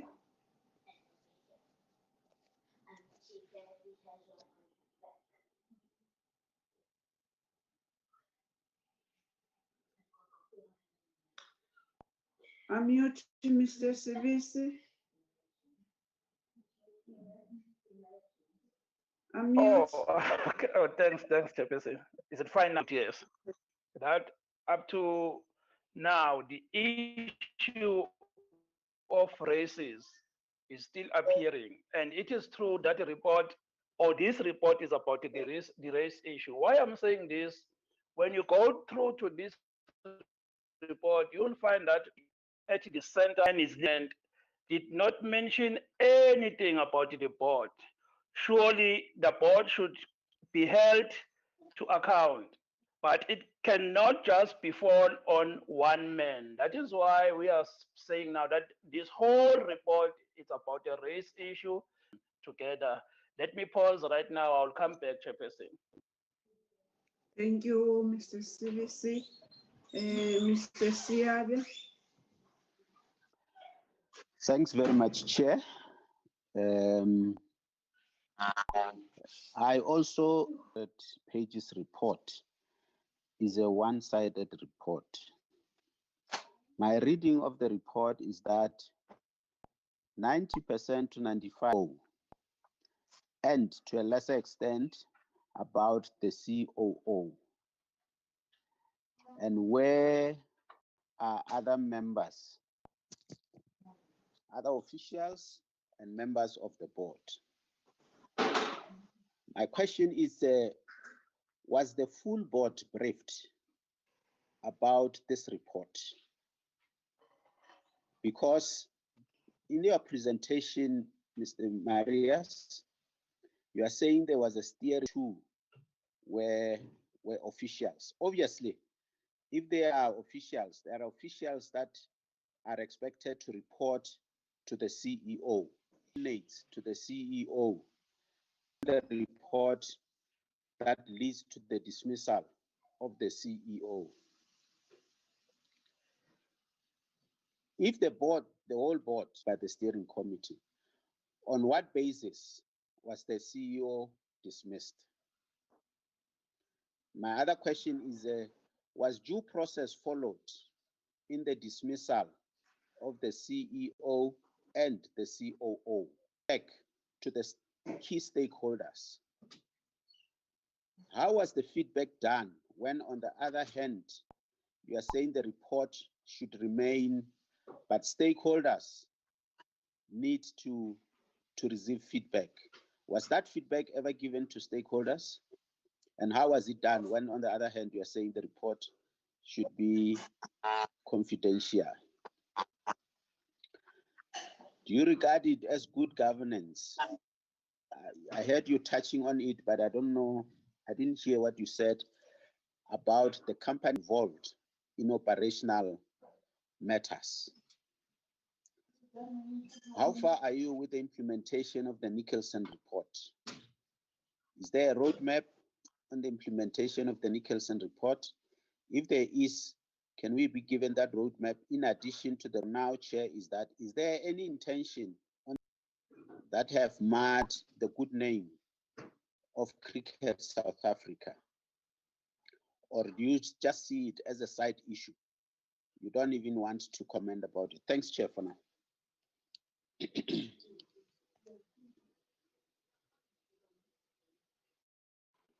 Thank you, honorable members. I'll come later. There's so many questions. I still have some couples of questions. Can I give Cricket South Africa to respond?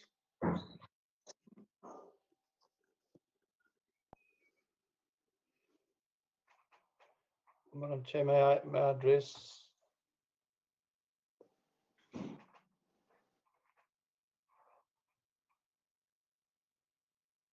Madam Chair, may I proceed? Yes. Yes, proceed. Thank you, Madam Chair. There's a number of questions that have been asked, and I'll do my best to answer questions. Some of them are similar in nature. I will call on some of my colleagues to also address. But let me start with the latter question insofar as racism is concerned. We are taking the issue of racism very, very seriously. And insofar as the comment of the company, employee of the company, and the company secretary as such is not a board member, he serves the board. The board appoints the company secretary, and the company secretary has a very specific role, which is also governed by the Companies Act specifically. And so far as the Nicholson report is concerned, the Nicholson report and the other one was also to have an independent director as the chair. Those matters are part of the MOI review task team, and those matters will be taken to the Members' Council. And those are the key matters that require resolution prior to the AGM to ensure that there's an effective structure within the organization. So the Nicholson report is top of mind. Holders are concerned. I will give Mr. John Mahodi an opportunity to share with you the slides that he presented to stakeholders. Stakeholder engagement is a continuous process. And Honourable Chair, Honourable Members, the report will remain confidential. The feedback to the stakeholders will be the actions that have been taken. We will not go and reveal details within the document. We will get a third-party assurance provider that will confirm that specific matter. I just want to clarify when we speak about steering committees. Acting CEO and the company secretary was not appointed as a steering committee to provide the oversight of the findings. They were there to ensure that the engagement between Fundutsi and the company, that there is no issues. And one of the critical matters that was decided, minuted, implicated, that information should be brought directly to my attention, as well as the chairman of Social and Ethics. So the other steering committee is the Oversight Committee, which is the one that looks at access to the full report, which is this Oversight Committee, which will be joined by a member of Members' Council who is not a board member, to provide oversight insofar as the implementations are concerned. The question has been asked of how many things have been done already. I don't have a number for you, but some of them, as I mentioned, is the delegation of authority that has been dealt with. Other matters needs to have the same focus. The MOI is in process. The Nominations Committee has been appointed to ensure that there is nominations in the correct manner as required by the MOI, as well as the Companies Act for the AGM. There were questions asked so far as was followed in terms of his employment contract, and there was a lot of time and effort from the board to ensure that it is a fair process. On Mr. Apia's case, his case was dealt with by external chairman of a disciplinary process to ensure fairness, and it was done so within the context of the disciplinary code of processes were fair. And I would like to ask, when I've finished, and if you permit him, for Ernest to comment on whether there was specific racial targeting in the report, because it certainly was not the intention. I must, however, highlight at this point that Ernest highlighted at the beginning of the report that it was presented initially in two parts. And the first part was to facilitate the process of the disciplinary action against the acting CEO. And in the matters that was dealt with indirectly was extracted and focused and given to external legal counsel in order to be made available to all the board members insofar as taking a resolution to take action against him. I think I did. If I haven't, I want to affirm that it was the board that suspended the acting that was raised by honourable member so far as Welsh Gwaza being employed by Bowmans. Yes, he was employed by Bowmans. The decision to appoint Bowmans was the decision taken by myself, Devon, and Vuyo. We took the decision by Bowmans 10 years ago.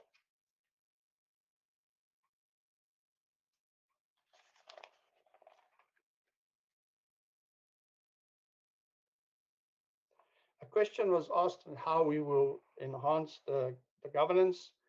Now, that starts with the complete overall of the memorandum of incorporation to remove any items that are in conflict, to implement the Nicholson Commission report, and to make sure that the structures is aligned with King 4 as well as our findings. If there's one understanding that we can learn from what has happened so that we can ensure that it does not happen again. We must appoint the right people. So let me reflect on the question that was asked of how Professor Steve Corneliussen can be replaced by somebody who has the requisite skills for that. But until such time, having followed the process that has been done, we need to understand that nomination process. And one of the criteria that is there for the interim selection panel is to look for people that have that requisite skills. But in such time, we do have to have somebody that chairs all board subcommittees chaired by an independent director. And that is decided by the board and will be decided upon at the AGM in terms of reallocation of the chairs of the various committees are concerned. I'll allow later just some comments on the 50 million profit that was made. This has been communicated, this has been included in the integrated report. And I will ask the chair of FinCom all the details. The president has been actively involved in that, and other board members continuously continue to engage with SASCOC. And I'm confident that SASCOC and Cricket South Africa will collectively come up with a resolution insofar as why members have not been suspended. Two reasons for that. One of them is further investigation is required in terms of the legal counsel that have advised us, and those proceedings will start. Those proceedings we have identified, and the HR and REMCO will have been tasked insofar as looking at those specific matters. Insofar as a question was raised why board members have not been suspended, board members are not employees, so they cannot be suspended in terms of a disciplinary code of conduct. Mr. Williams' matter was disclosed fully to the Members' Council, and the Members' Council decided not to ask him to step down as acting president, because the current two-tier structure, the president and the vice president are automatically board members. So in order for the Members' Council to remove somebody like Mr. Williams, I think I need to point out at this stage, if you read the detailed report, you'll see there's a timeline insofar as the non-disclosure or as reported of Mr. Williams. At the time that meeting happened, he was no longer on the Western Province Cricket Union structures. He himself admitted that he was involved before. He himself admitted that the change of the previous Company Act to the current one. The current one is very explicit. You must recuse yourself. The previous one did not say that you have to recuse yourself. You could remain in the meeting, conflict at the start of the meeting. The new Companies Act is very clear. Declare your conflict, and when that matter is to be addressed, you need to recuse yourself, Mr. Williams. As far as Mr. May is concerned, action was taken against him in terms of the policy, accreditation policy that board members receive in terms of which areas they may enter. A question was raised on financial mismanagement. If I look at the report from my perspective in terms of my experience and I look at that report, I would say that the areas that there is much enhancement that is required, as what I've mentioned earlier on, is the FinCom's delegation of authority that was too high. It was inappropriate in my view, and it has been addressed and it has been implemented. And so far as the other matters on financial process is not followed, that it has a financial impact. The one area that I do feel strongly, and there has been, board is reviewing that, and further evidence will be presented to take action against individuals, and where appropriate, recover money from people where they have misused their credit cards. The absence of a credit card policy in the past is no excuse, and since then, the current board has implemented a credit card policy.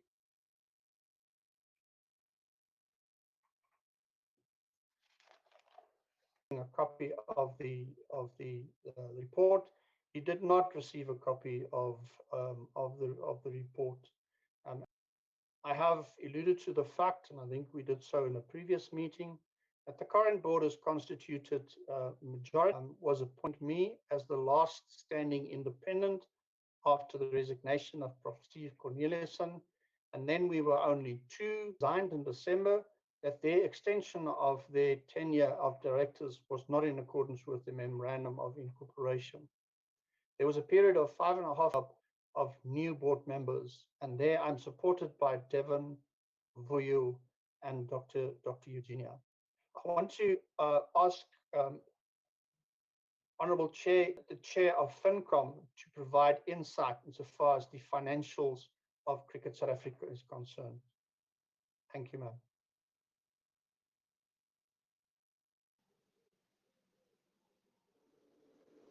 Okay.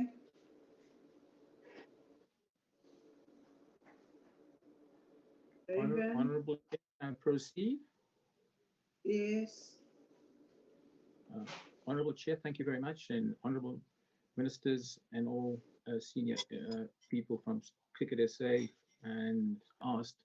I'd like to start from a strategic point of view, and the key element is what are the policies in place and the well embedded within an organization so that every single employee across the organization fully understands and accepts what is included in the delegation of authority.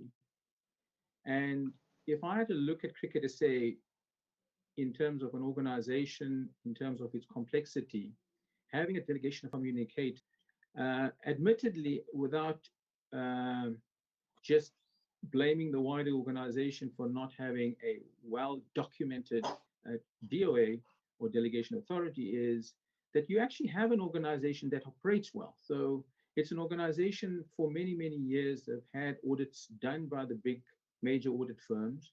It does have a clean audit opinion. So I'm wary that this is not a broken organization. It's an organization that does in fact operate and is one of the best sporting organizations in the country. What it doesn't have is it hasn't had these key elements that could make it a better and a globally best practice organization. So from that perspective, the delegation of authority we focus on, because one of the members asked the question around how do we improve the governance? To improve the governance is to fully embed a delegation of authority. And from that being the case, in terms of the new members of this board, we've already ensured that a new delegation of authority has been approved and has been implemented within the organization. So from a DOA point of view, it's in place, and I think Cricket SA will be better for that. In terms of a specific minister referred to Dr. Eugenia, let me provide some quick background on that. As a non-exec director, so from that perspective, Dr. Eugenia could not have authorized that expenditure. In terms of the process within the organization, any procurement goes through procurement, and depending on the quantum, and in this case, to be approved by at least the CFO and the CEO. In this scenario, it was actually approved by the CFO, and it was done within his mandate. Now, from that perspective, to be clear, Dr. Eugenia could not have approved it. And in terms of our delegation of authority, around the 50 million rand profit that was achieved by Cricket SA for the financial year, honorable ministers. The key element is being part of the membership of the ICC, which effectively delivers earns approximately 500 million rand a year in terms of the content that it sells, which is critical to the funding of this entity. So that represents 50% of the earnings or the revenue of the entity.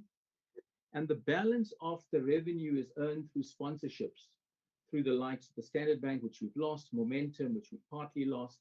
And we do not play cricket. You cannot earn sponsorships, and you cannot earn your content in terms of the 500 million. So from a revenue point of view, the Cricket SA earns roughly 950 million rand a year, of which 40% of it goes towards the development of cricket to grassroots. And that's a very important element. If we don't start playing cricket, we don't earn this. Using this forum today, I really want to stress the need for the South African men and women's team and all grassroots club cricket to start immediately. In terms of the profit, to be specifically, Cricket SA is a not-for-profit organization. So in terms of how we have inbound tours, it gives you the greatest kicker in terms of your revenue numbers. So looking at a particular year, the surplus or deficit that a non-profit organization like Cricket SA is. And we should not forget that the primary and key purpose of Cricket SA has to be the development of cricket. So profit and loss is the wrong element of looking at this entity. But looking at the May 2020 earnings, where a surplus of 50 million rand arose, it largely arose on the back of at around 15, where we budgeted at, but actually ended up at 17, definitely benefited the organization tremendously. But at the same time, we need to be aware that 75% of the earnings of Cricket SA is driven from offshore. So it'll always benefit where the exchange rate or the rand weakens, which is not good for the country as a whole, but in terms of Cricket SA, definitely. But at the same time, it also benefited from management taking corrective actions in terms of cutting non-essential expenditure within the business. So great effort by management in cutting the expenditure. So overall, to summarize the 50 million, it definitely benefited with a kicker in the exchange rate, but also management must get credit for taking out certain non-essential costs. In terms of my view on the Nicholson report, I know it does not deal directly with finance, but being, and I keep on stressing members, and it's my recommendation also to the Members' Council and to our Cricket SA board, that CSA must have a majority of independent directors on this board.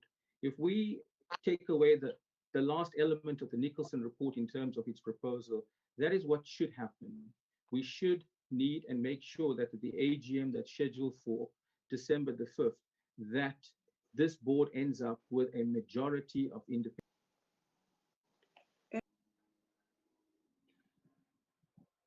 Chair, this is Dr. Eugenia on transformation. Come again? Is Dr. Eugenia chairperson on transformation? There was a transformation question. If you allow me, Chair. Thank you. Yes, Dr. Eugenia. I thought we've asked Dr. Eugenia to be removed or to recuse herself. I've asked a question and the member was here, and I don't understand. I thought we've asked that and we'll allow her to come back because I have a follow-up question, they didn't answer my questions. Now I don't understand why is she still on the Zoom. You've permitted us to ask her to move, unless I want to hear your ruling, Chair. Chair? Yes, Honorable Sia. No, there was no ruling that she moves. Mr. Marias indicated that she's not implicated in the report, in the forensic report, and she's the one who's leading transformation. So that's why Mr. Marias said Dr. Eugene will answer, because she's the one who's leading transformation. But she was not. The answer we got is that she's not implicated by the forensic report. I didn't say she's Thanks, Chair. I didn't say she's implicated. I was saying I have a question that one of the members, she's here, can I ask a question? I didn't say she's implicated. Messages to different members to say respond like this on my behalf. Now that was my question. I didn't say she's implicated. I was saying I have questions, but I'm satisfied with the response that I've received. Okay. It's on the slide, the question that I'm talking about. Hello, Chair. What does that mean? Chair? Yes. Chair.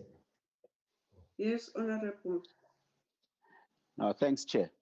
I think if that is the case, then we can't say a member.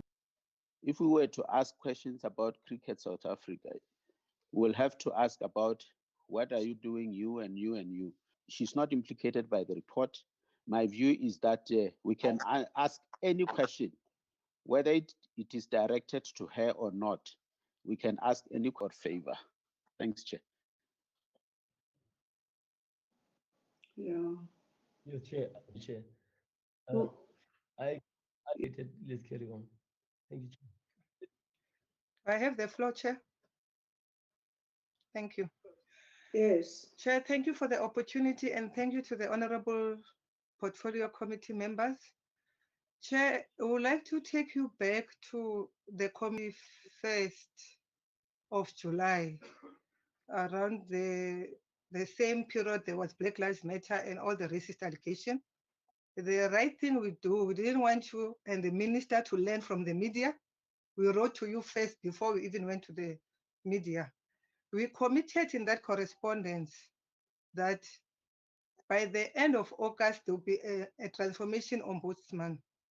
Obviously, few people sleeping few hours with a dynamic executive and management team. We had so there's a concept for cricket for social justice. So where we are is an update, Chair.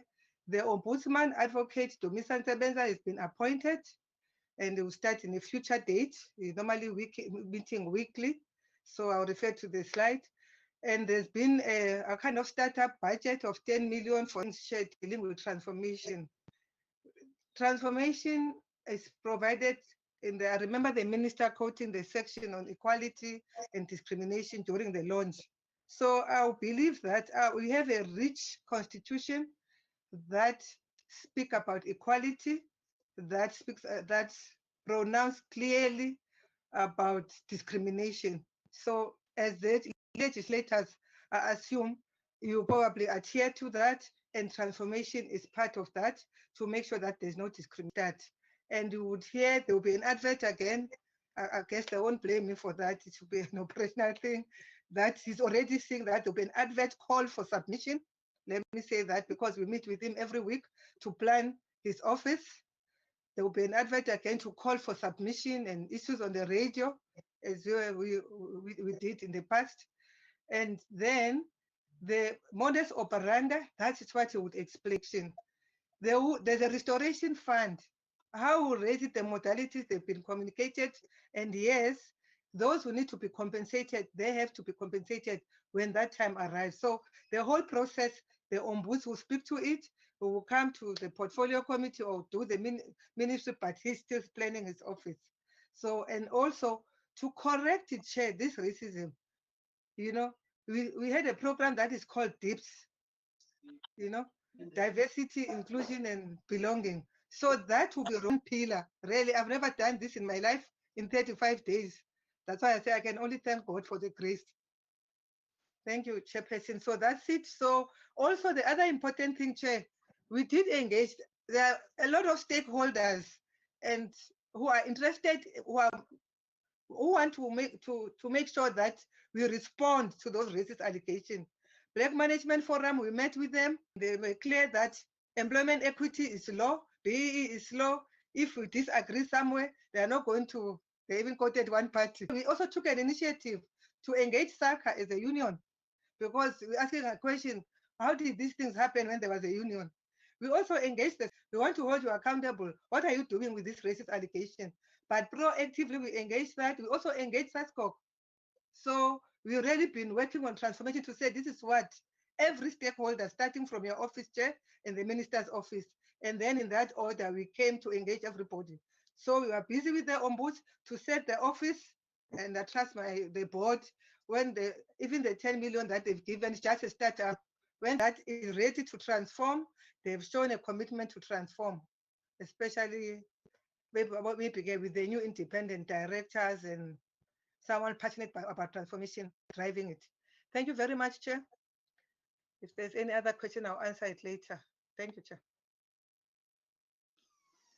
Thank you, Virginia. Honorable members, do we still have follow-up questions? I do. Chairperson, Honorable Yes, Father, I did not get a chance yet. Chairperson. Chairperson. Yes. My hand was up. Honorable Malomana, my hand also. Chairperson, Honorable Father, my name and my hand was up already for like since the presentation of Mr. Skuman, and nothing happened. No one's recognizing. Tap after Honorable Faber, Honorable Msongo.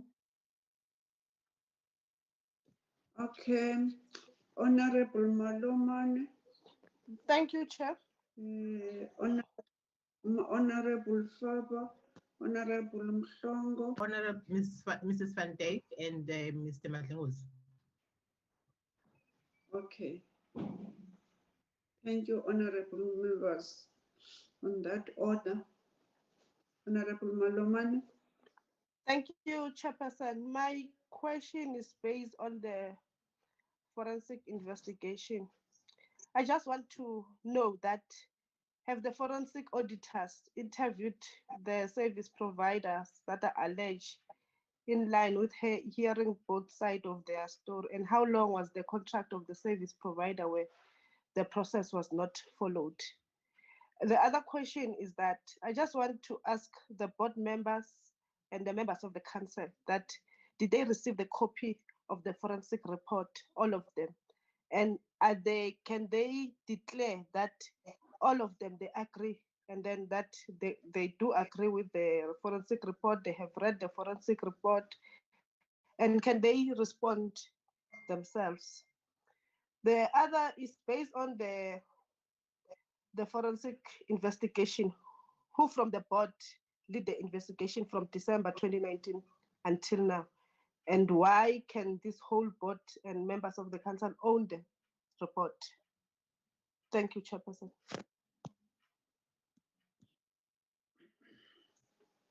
Thank you, Honorable Malomane. Honorable Fava.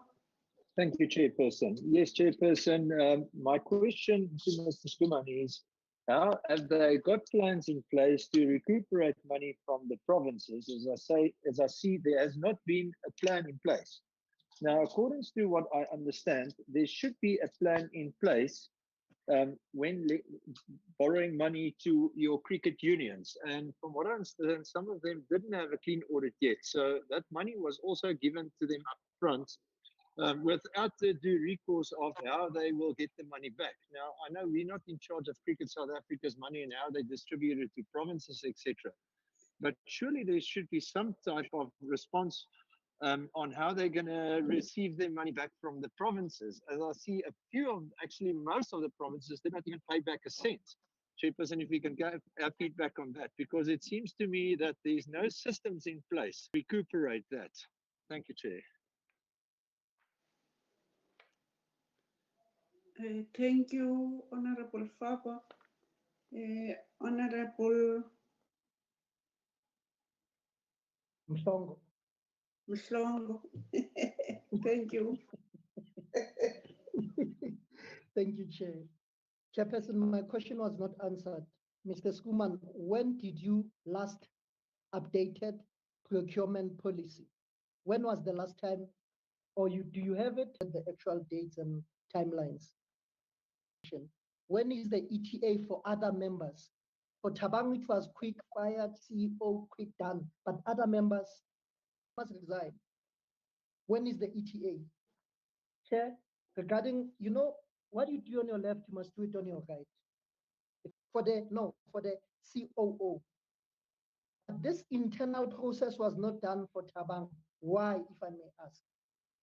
Do you have any HR policies that are in place for us to understand? Do you have any disciplinary processes that are in place for us to understand? Can I get details? Are they aware of any labor dispute in details? On the issues of credit card, and can they even tell us in details why did they fire Tabang? In detail, what are the issues? Do they have a credit card policy? Did they had it before while Tabang was there? Is it outside to the board members? And can they tell us who were the subcommittee that recommended Tabang to be fired because he was suspended at Eugene? I wanted to ask, and they must, as a layman, I want a process. The 500,000, can a member of the association do that, just authorize it? And he was assistant DSA, because I must get exactly, because these allegations, it's like she did something wrong and she's not prosecuted. Or she was, yes, she did not authorize it, but can I get a policy procedure that you have for 500,000 for any individual to action it? Regarding why is CSA refuse? Why did CSA refuse? Can I get an explanation? Is SASCOC your mother body or not? And if it is your mother body, why did you refuse them to have the report? Why? What are you hiding for SASCOC because it's your mother body? If you will correct me, and I don't understand exactly the actual CSA procedures. You have a council, you have a board, and you have members from council who are serving at the board level. I need a clarity because we're going to the next AGM, and that AGM has been proposed, Mr. Comrade, to the coming Congress or AGM that is on the 5th. You're proposing differently. The directorship must be independent. I need an explanation on that because based on the report, when I analyze it, this report was poor management, poor oversight by the board, and the board only put one man under the bus instead of all of them to be under the bus. Thank you, Chair. For now, I will have another seat. We still have an hour to go. Thanks. My intake is that their instruction on TORS was to only investigate the already suspended CEO, yet problems were organizations wide. Why did the board,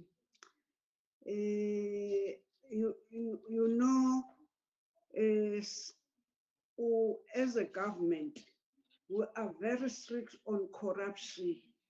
But when the Cricket South Africa is dealing with corruption, we're not pleased when we're seeing that the corruption is one-sided when the investigation is done. When we're reading this report, I've read your report saying that even this somebody who has been dismissed and found guilty is not yet been called to present his sides. But as you've been saying to us, this report is confidential. How is it confidential that somebody is all over the papers and no one did declare that except your good selves? I don't think that your leadership is leading according to the statutes of this country. You can't charge somebody, and when you charge this somebody and you tell people who are doing oversight over your good selves and saying that, you know, this report is thing in South Africa that you believe to immediate than the structures which are relevant. Last week and this week, you are saying we're here to try to get a way forward. And we're just honest. We don't want to do things which are outside the Constitution, outside the Constitution. Constitution is the one which is protected. There's one who's put under the bus. We don't like that. You know, leadership of Cricket South Africa. Today, when we're here, in your report, you will be saying that there are some people in this report. This report, you said it's a final report. It can't be final if, as a Parliament of South Africa, we can't get the gist of report. We called our advocate is here with us. I was saying, and I was consulting members saying that I'm not sure how are we going to handle this report, because when even if we discuss a report which is a shadow report, and I'll never ever understand the way that you are leading. Yeah, I've seen this thing of a credit card. When I was reading report, the report is saying you credit card. Now you decided to put a policy. So whomever you're charging about the policy, how are you going to put facts whilst you were not having the policy? And even in political organization, you started to have a DC, and this DC, you started from the level, have a right to appeal to the DC. You have a right even in the labor.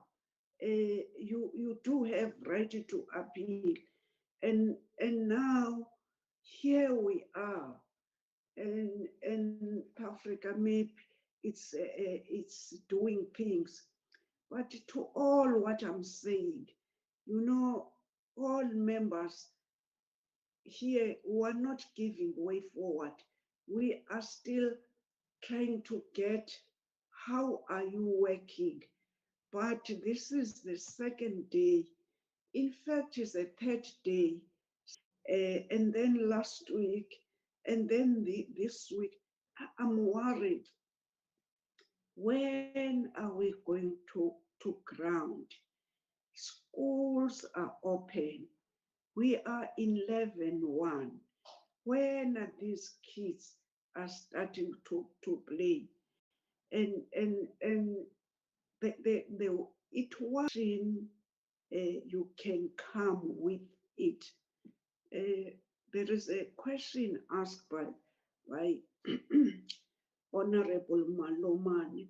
I would love that other honorable members of your board to respond on the question of Honorable Malomani's member. But the way we are doing things, I don't think as a chairperson, we are going to achieve something, because as long we are still coming with the doctored report to this committee for the second time, I don't know why are we here.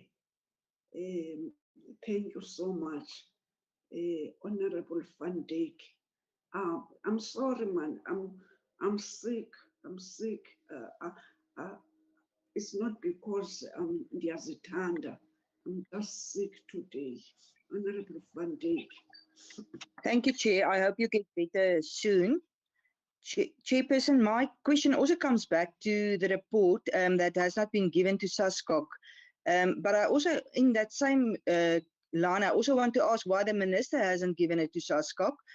And then my concern is what can the repercussions be as a result of this, and how will it impact on Cricket South Africa? My last question maybe is also on the appointment, it's referring to slide 38, on the appointment of board members with a specific reference to non-independent directors.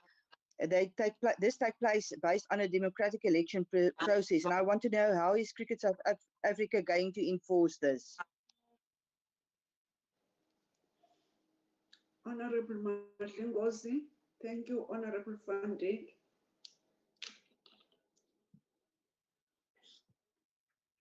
Thank you, Chair. The question would be, there are some names that are not coming up now. Two directors who led this investigation, the independent directors, Marius Skuman and Steve Cornelius, they led this investigation. But before he jumped the ship, sorry. Now, that's not giving us a lot of questions to ask. Why now for his resignation?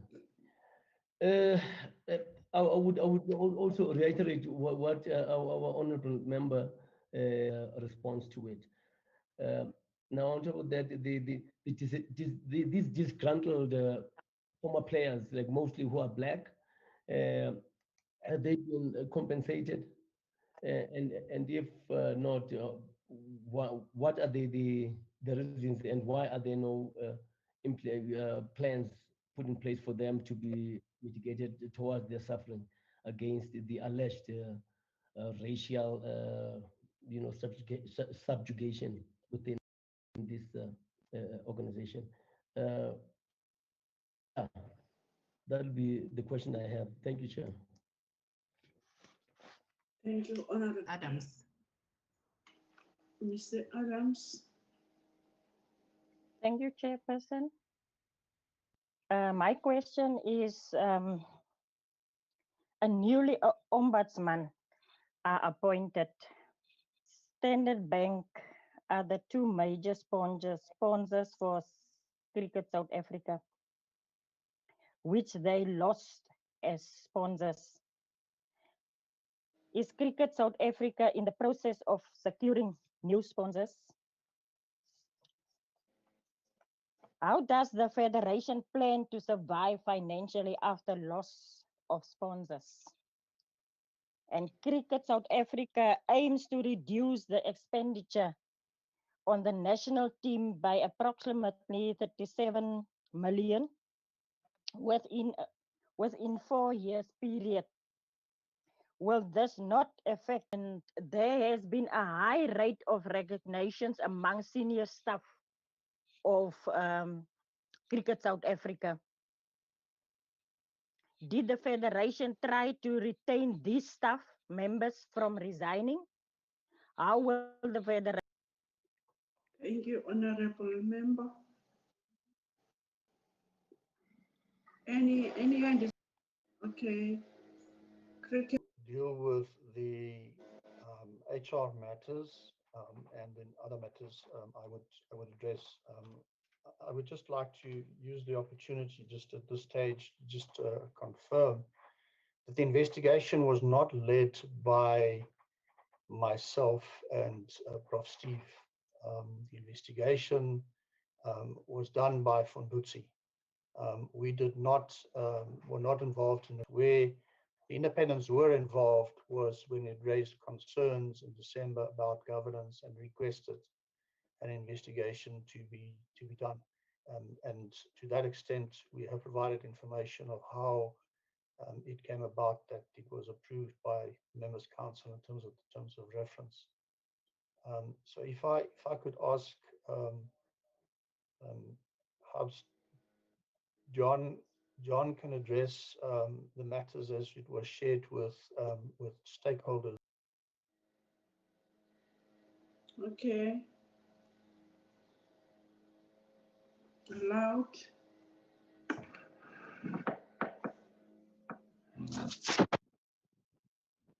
On.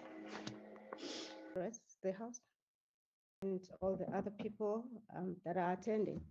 I will take a few questions that are related to the HR matters. The first one that I want to address is the COO matter. The COO was suspended by the previous CEO, and before he was suspended, the matter wasn't completed. It was completed only after he had left. The process was followed using the disciplinary code that CSA has, and the external chairperson did the disciplinary hearing, and the COO his contract was terminated. Indeed, he did go to the labor court as one of the relief that he could follow if he wasn't satisfied with the internal matter as CSA. And he went and he asked for appeal, right to appeal the labor court ruling, and that was lost as well. So the COO matter has been concluded. In terms of the CEO, the CEO's contract follows a different manner in how it is addressed. in his contract, the suspension of the board wasn't done by a subcommittee. It was done by a full board in December.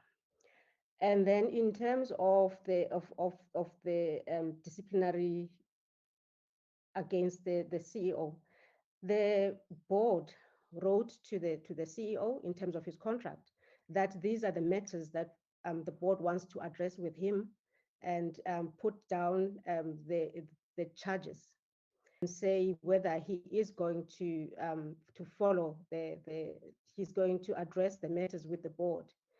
And he did come to the board, but he didn't agree with the process. And insofar as he didn't agree with the process, then he went to the labor court. And the labor court ruled that we should follow the contract that he has. And we are still following the contract because in terms of the contract is that we can go to arbitration, and that is where the case process. And then in terms of whether we do have policies, yes, we do have a disciplinary policy, and it's been updated recently. So it's been followed.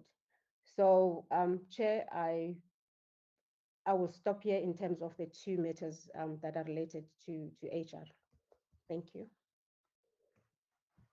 Chair.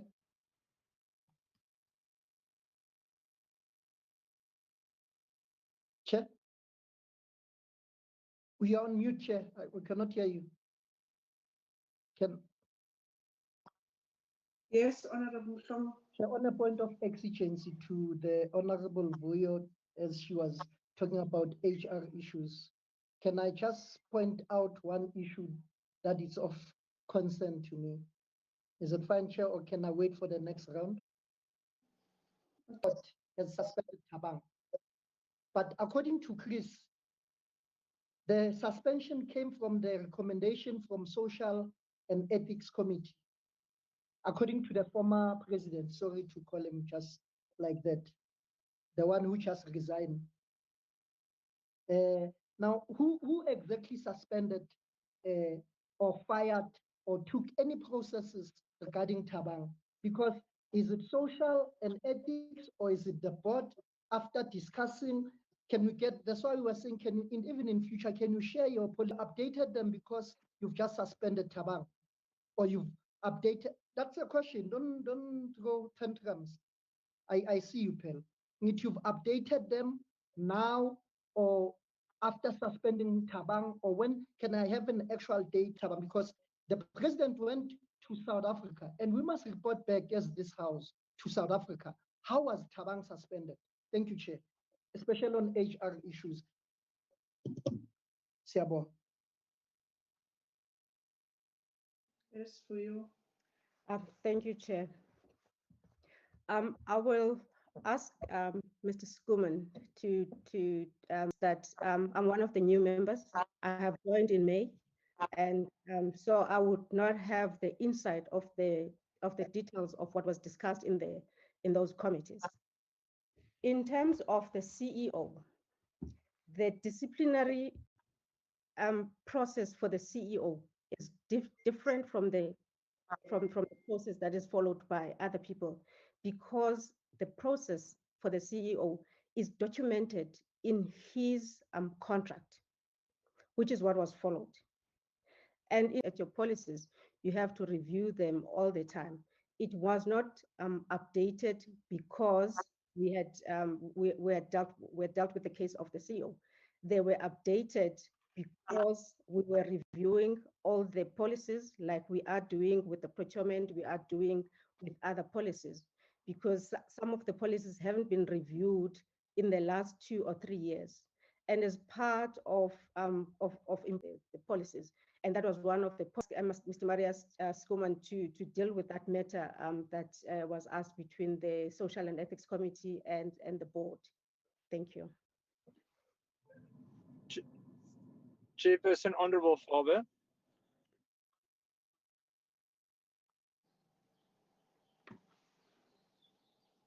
Yes. Yes, Chairperson, yes, I still like to know about the situation. Maybe Mr. Skuman can enlighten us on the money to the provinces. Maybe I did not listen to that correctly.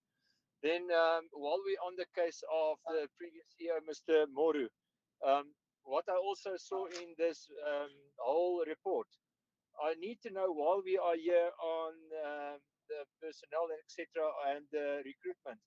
Mr. Moru did not have the qualifications to become the CEO. I need to understand how did that slip through the bucket, because this is why we sit with the situation that we sit with. You know, it's not always that we have to appoint nice guys. I know a lot of nice guys, but you need qualified people, and he did not have the criteria. He did not have the requirements as per the what Cricket South Africa had. So I need to understand, how does it happen then that such a person or individual gets appointed as CEO if he did not have the criteria?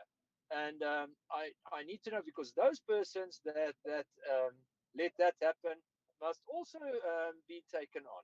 Thank you, Chair. Chairperson, Honorable Sibisi. Chairperson, Honorable Ngabane, my hand is up. And also Sibisi, my hand is up, Chairperson. Honorable Ngabane, Honorable C. No, thank you, Chairperson, for this opportunity. Thank you, Chairperson, for this opportunity. My apologies for not showing the video. I have a network challenge on my side, Chair. Okay. I hope I'm audible, Chairperson. Chairperson, yeah, Chairperson, one is going to bite on issues of integrated approach on issues of governance and leadership. Hence, when one is looking at the report, there is a clear indication that there is a lack of integrated approach on issues of governance and leadership as far as the board is concerned, Chair. Chairperson, one have learned that from the presentation and the report that has been circulated to the members, that some of the board members are indicated, one which is a major issue or major concern from us as the committee. Secondly, Chairperson, one can safely say, Chairperson, the board has failed to perform its fiducial responsibility or to perform an appropriate oversight, which then implies that it should perform this responsibility in good faith and in the best interest of the company. So if that's the issue, what is it that should be done? I think we need to get an advice. When you look at the effectiveness of the internal controls, Chairperson, as well, you can see that there are lots of issues that have been raised. So what is it that they've done as the board before this forensic audit conducted this forensic services? Because now, for me, to make sure that each and every system is in place in the entity, what is it that they've done to ensure that in terms of governance and leadership, this federation is operational and everything is up to standard, Chairperson? Because for me, they have a responsibility. If something goes wrong, even themselves, they must be responsible for that wrong, that wrong happening that is taking place in this entity, Chairperson. Because you can see from and so forth and so on, Chairperson, what is it that they've done, Chairperson, to try to mitigate these risks that have been displayed in this? The next honorable member. Yeah, so I apologize for not showing my video. We are just in deep rural areas. It's giving me a problem. Chairperson, I don't know whether it's Ernesto Kanyisa, in his report, he reported that he sent the report to SASCOC, but now the report never reached SASCOC. So one wishes to check, what did the body? If so, why do they not comply with SASCOC? Why do they say SASCOC must sign a report, with a non-disclosure act? Because it is where they should report. And secondly, it seems as if some sponsors have gone out, Standard Bank and Momentum. What is it, or what efforts have they made to establish, or to look back at those sponsors' momentum? Thank you, Honorable Sibisi. Honorable Chair, it's Marius. Unfortunately, I can't raise my hand. May I address you, Okay. Honorable Chair? Yes, yes. Honorable Chair, at the beginning of the meeting, it was requested that people that are implicated in the report should not be part of the proceedings. I see on the screen now that Mr. Nasai Apia is on this meeting.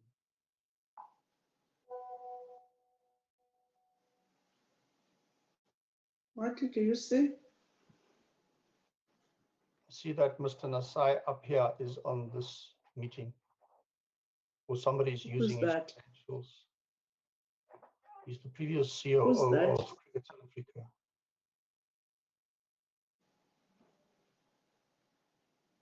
How did he come to be in it? Chairperson, this person should remove and recuse himself. It was asked. Madam Honorable Chair, I see that person has been removed, but it was concerned that it's noted that he was on the call. I would just like to, with your permission, who invited him? We didn't. We don't know that.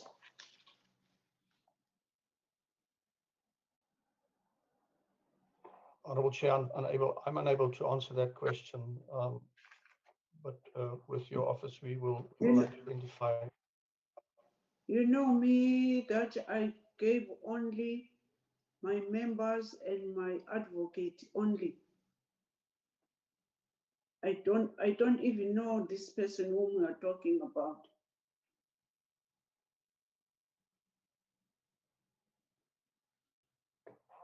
Honorable Chair, we will, together with your office, identify that, but may I proceed in answering the questions that have been raised? Who's that person? It's Marius Skuman speaking, Honorable Chair. I'm unable to raise my hand since I've. No, I'm saying, who's that person that you are identifying in the virtual meeting? It is the former Cricket South Africa Chief Operating Officer, Honorable Chair.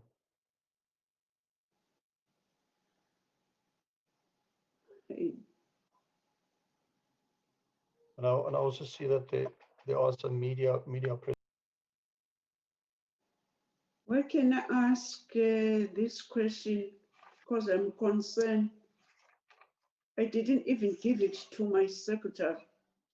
My secretary was arguing, how can he not giving this? And I've asked her to ask to my lawyer, to our advocate, whether I'm. Chairperson? Yes, yes. I would suggest that maybe that be investigated, because as it is said, it's not even a member of Cricket South Africa. Is a former employee. Maybe let's park it for now. We give it to our office to investigate how come that he was accepted into this meeting. Then we allow Mr. Skuman to answer the questions that were posed by honorable members. Okay, thank you for that. We'll take care of it, Mr. Skuman.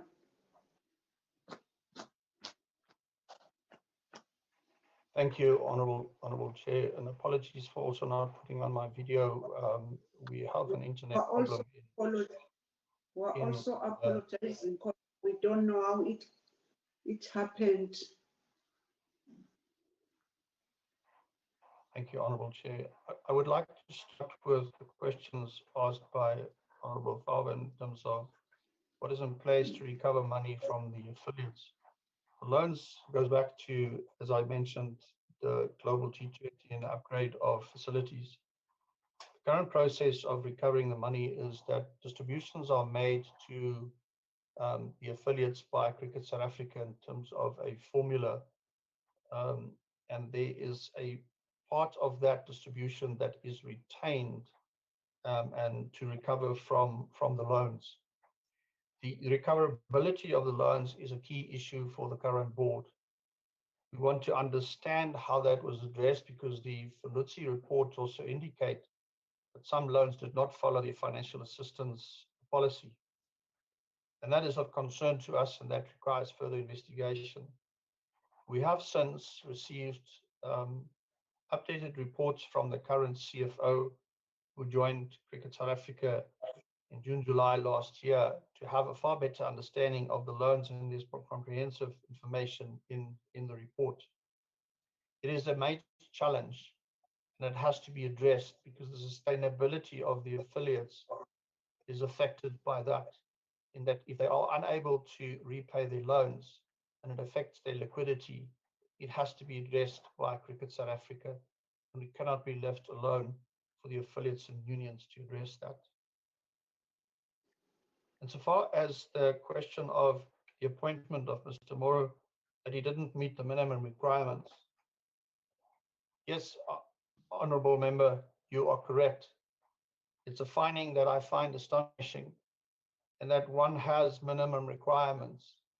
And the report also indicates that the advertisement was different from the job description. Now, in my experience, those are things that should not happen. And I must reflect and be honest with you on the report. If you look at the report on page 234, you'll see the people that were in the meeting, and all but Mr. Beresford Williams have since resigned. And that committee consisted of Mr. Iqbal Khan, Mr. Dawn Mkhobo, Mr. Louis van Zeuner, and Tandu Ganda. And the only member that is still on the board is Mr. Beresford Williams from that period. A question is, why did CSA refuse to give the report to SASCOC? The response to that is that we did not refuse. We requested that the same protocol be followed as was given to the Members' Council, that it is done with a non-disclosure agreement. And that was based on legal advice that we sought, insofar as you would have seen in the first slide that I presented, and we will provide you with additional information on the recommendations made by legal counsel of why it was considered not appropriate to do that without a non-disclosure agreement. A question has been asked if all the members and all the board members have seen the report. All the members, including those that are on the board, were given the opportunity to review the report. A resolution has been taken, and all board members will receive the orders. I think that the report was doctored. I was hoping that the statements made by the managing director from Fundutsi clarified that it certainly was not the case. It is the report, it is the full report, and nothing has been removed. I concur with that. If I reflect back, what I want to share with you is that these issues have now been identified, and that for me is the benefit of the work done by Fundutsi. If one reflects on the integrated report of 2018, it is with respect that I say that the red lights was already on then. If one looks at that report that was presented earlier by an honourable member in 2019, and it is due for review in terms of the full comprehensive review of policies. So we do have a policy for the procurement that was reviewed in 2019. What has been done? We focus on the findings. We need to address critical matters that have to be addressed before the annual general meeting. If I look at my notes, There's a question that was asked, do we recognize SASCOC? Yes, we do. And why were they required to sign an NDA? I think I have explained that. If you need further written confirmation from the lawyers in that regard, we will request them to do so, Honourable Chair. And so far as the effect of the engagement of the sponsors are concerned and the effect of this report on Cricket South Africa, it is regrettable to you, but it is correct, as one of the honourable members have said, we need to get yourself, Honourable Chair, that we need to get back and play. And there has been work, there's work that has already been done to go back and start to play. And the engagement have been dealt with at the appropriate levels to ensure that is done within the regulations and requirements. Questions was asked in terms of the new ombudsman of how he will deal with the matters. These are terms of reference. I would be so bold as to say that I think that there could be more information provided, again, insofar as that is in addition to the media release that happened when the launch was taking place. We are in the process of getting new sponsors. Broadcasting sponsorships are concerned. The model of Cricket South Africa is that we only earn revenue in line with the international body, is that the country where the game is played is the country that benefits from those media broadcasting rights. So the incoming tour of England is of critical importance to us. There's been a high turnover on the board, and there's been a high turnover on staff. I cannot give you the number, but certainly it's important that there needs to be an effective retention plan to ensure that staff are retained. The question was again raised about the suspension of the CEO. The CEO was not suspended by the Social and Ethics Committee. The investigation was not commissioned by the Social and Ethics Committee. There were matters raised at the Social and Ethics Committee that was brought to the attention of the board. To suspend the CEO was a decision taken at a board. That board meeting was attended by everybody. I was unfortunately unable to attend, but there was a decision taken at that board meeting. And it was a board meeting decided to suspend the CEO. It was not a decision by the Social and Ethics Committee, amongst others, because it is not within its mandate to do so, nor is appropriate, in my opinion, for Social and Ethics to do all but make recommendations so far as its terms of reference and authority that it's been given is concerned. We have to address the impact on Cricket South Africa of these findings. And whilst we have a clean audit report and our financials show that we are sustainable, and PwC conducted a 4-year going concern assessment, one needs to be, we realize that there's much work to be done. And so far as the governance structure is concerned, there was a question raised to better explain how it works. Now, one of the key factors, and it comes out of the report, is the inherent conflict of interest that exists because members of members' council are also board members. And they are inherently conflicted because in terms of the member that have appointed, nominated them. But as a director, they have to act in the best interest of Cricket South Africa. I have said this before. On my view, the priority is on doing what is the best for Cricket South Africa, because the role of directors is governed by the Companies Act, in my view, overrides that of charters. Poor oversight, poor governance, even that I read before my appointment and again thereafter, it is evident there that the red light was already there. The governance dashboard was presented in December, and that governance dashboard has increased in time in terms of items to be focused on, but at the same time, management have reacted positively to address issues that have been identified. And so far as the credit card policy is concerned, it was not the item and the charge sheet that it has. Yes, it's true. It was with amazement that at the very first Social and Ethics Committee, we were advised by the company secretary that there is no credit card policy. And we immediately issued instructions that a policy be implemented. and further matter be investigated as I wish. There is also a matter of fiduciary responsibility in terms of an employment contract, albeit different than the fiduciary duty of directors. The question was asked, when will the board members be asked to resign? The Members' Council have resolved not to dissolve the board in terms of how we will ensure that the process of appointment of new directors will be rigorous. In that regard, I can confirm that an interim selection panel has been appointed. Terms of reference have been given. That panel includes somebody nominated by the South African Institute of Chartered Accountants, who joins that committee in order to make sure that the appropriate persons with the right skills are submitted to the board for nominations for submission to the Members' Council for consideration. As a member of that interim selection panel, I have not discussed this with, is that there must be sufficient alternatives placed before the Members' Council so that they can make an informed decision. So as the highest governing body in Cricket South Africa, to ensure the right from December. The investigation did not start in December. The request for investigation was asked in December.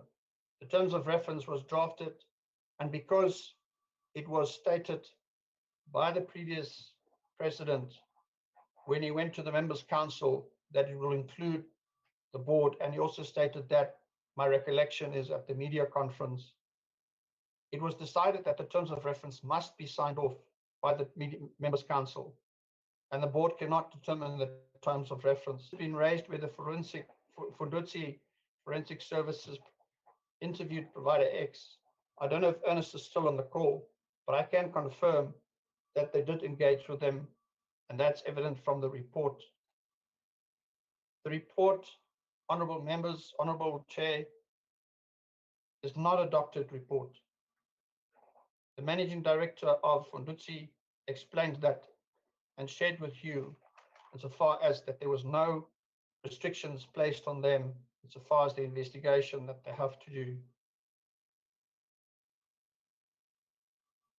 The expected time in terms of action on the other members, on the slide we indicated that that would take a lengthy process in terms of disciplinary, and that process has already started, and we have already started to engage with the HR and REMCO committee, and we will utilize the disciplinary process to make sure that there's a fair and transparent, fair process, and where appropriate, use external resources to ensure that not only is fair, but it is done in a manner that is not extended over a long, long time. Disciplinary matters by nature takes long, and that, in my opinion, is not necessarily wrong, because there needs to be a very strong element of fairness and equity in doing so. There's been comment made that there was corruption. There's one item that is within the law that we are obliged as a company, because it's an case. That matter is currently in the final stages of legal opinion to confirm that the matter should be opened with the South African Police Services.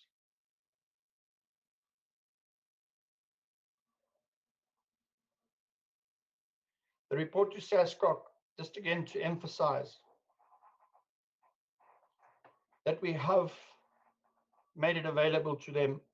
We have in fact invited them a couple of weeks ago to join the Oversight Committee.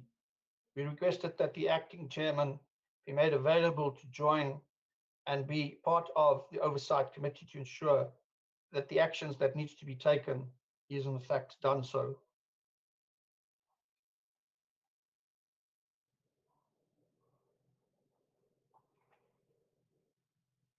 Honourable Chair, I hope I've tried to make notes as the questions was asked. Question just be asked again, and then I will answer the question. Chairperson. Thank you. Chairperson. Yes, Honourable Knox. Chairperson, after Honourable Knox, please. Yes, Honorable Mhlongo.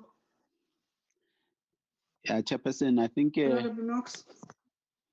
yes, Chair, they still have another item to attend to.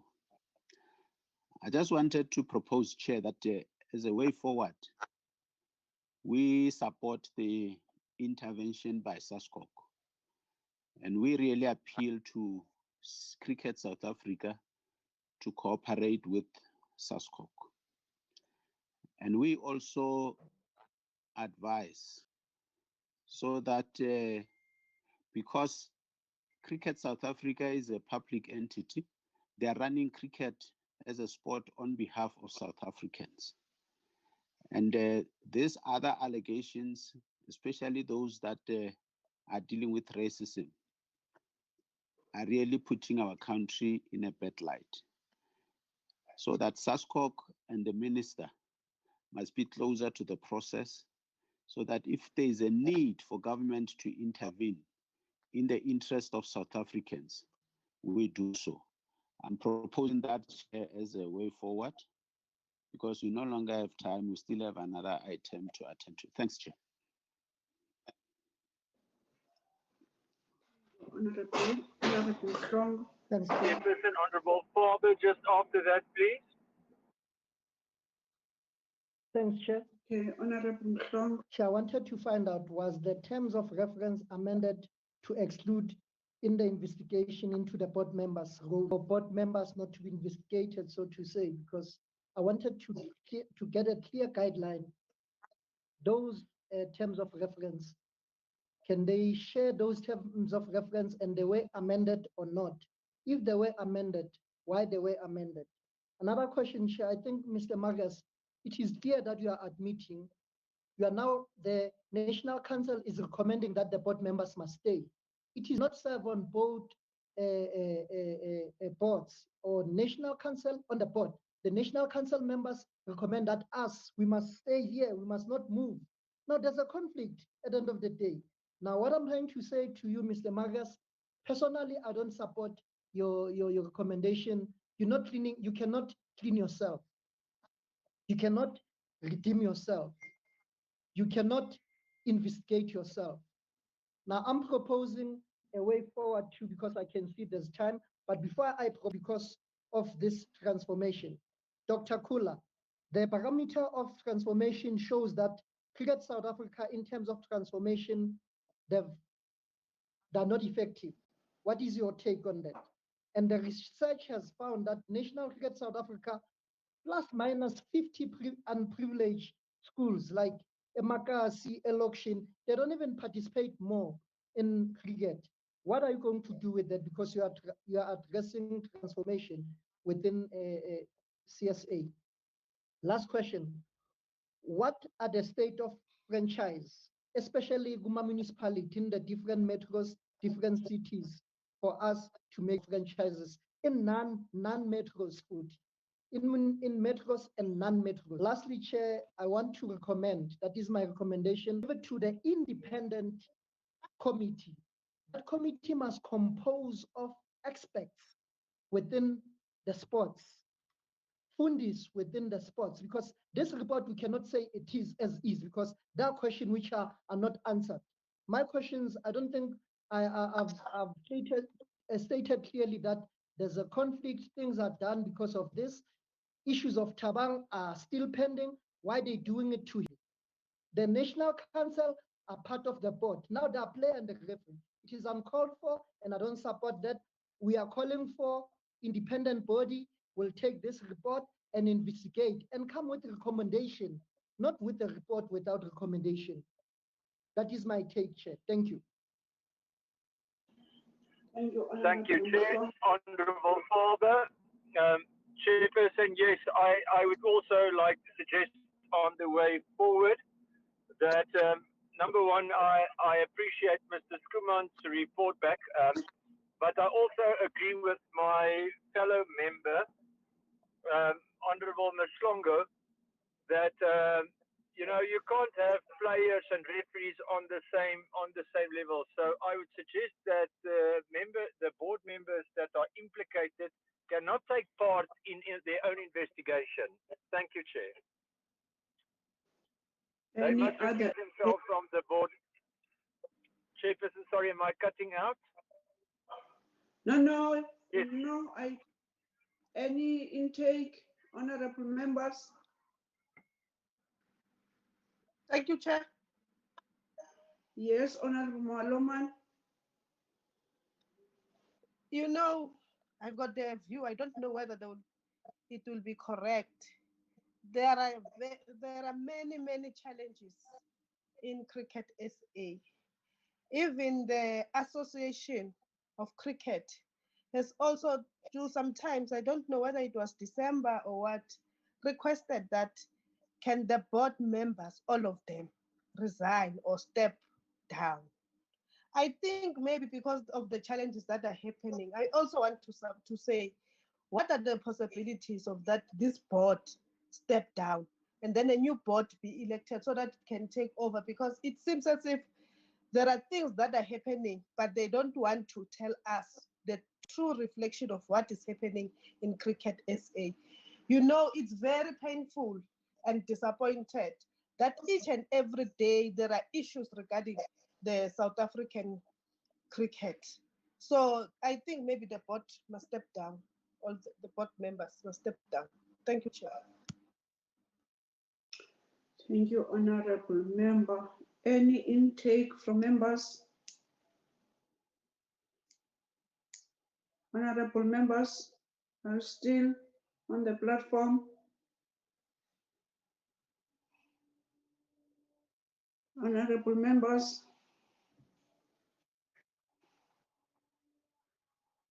Honorable members.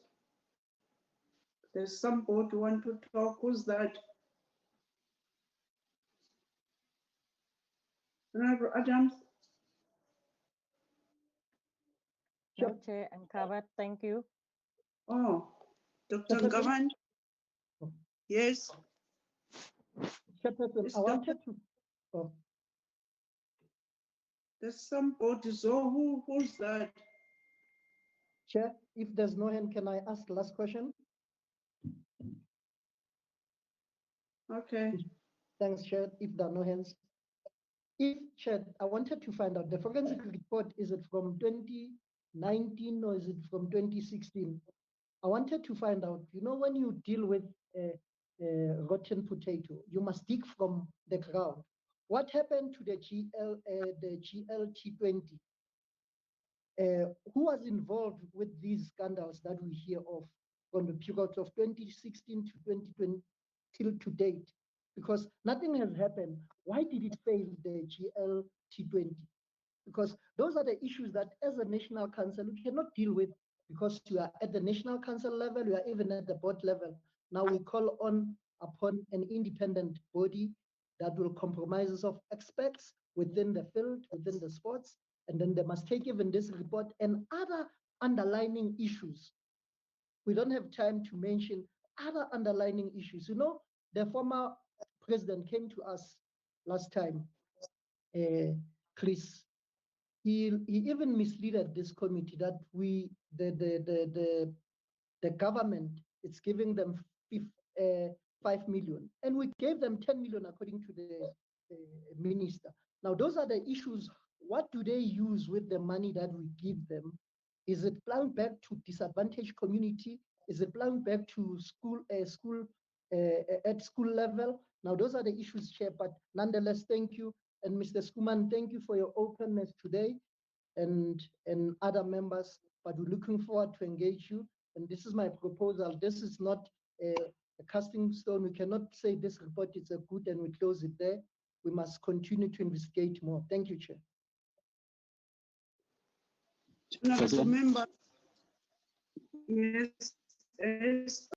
And even Honorable Malumani said, because these people are board members are conflicted and so on, the minister must be closer, and if it comes to a push, they must resign.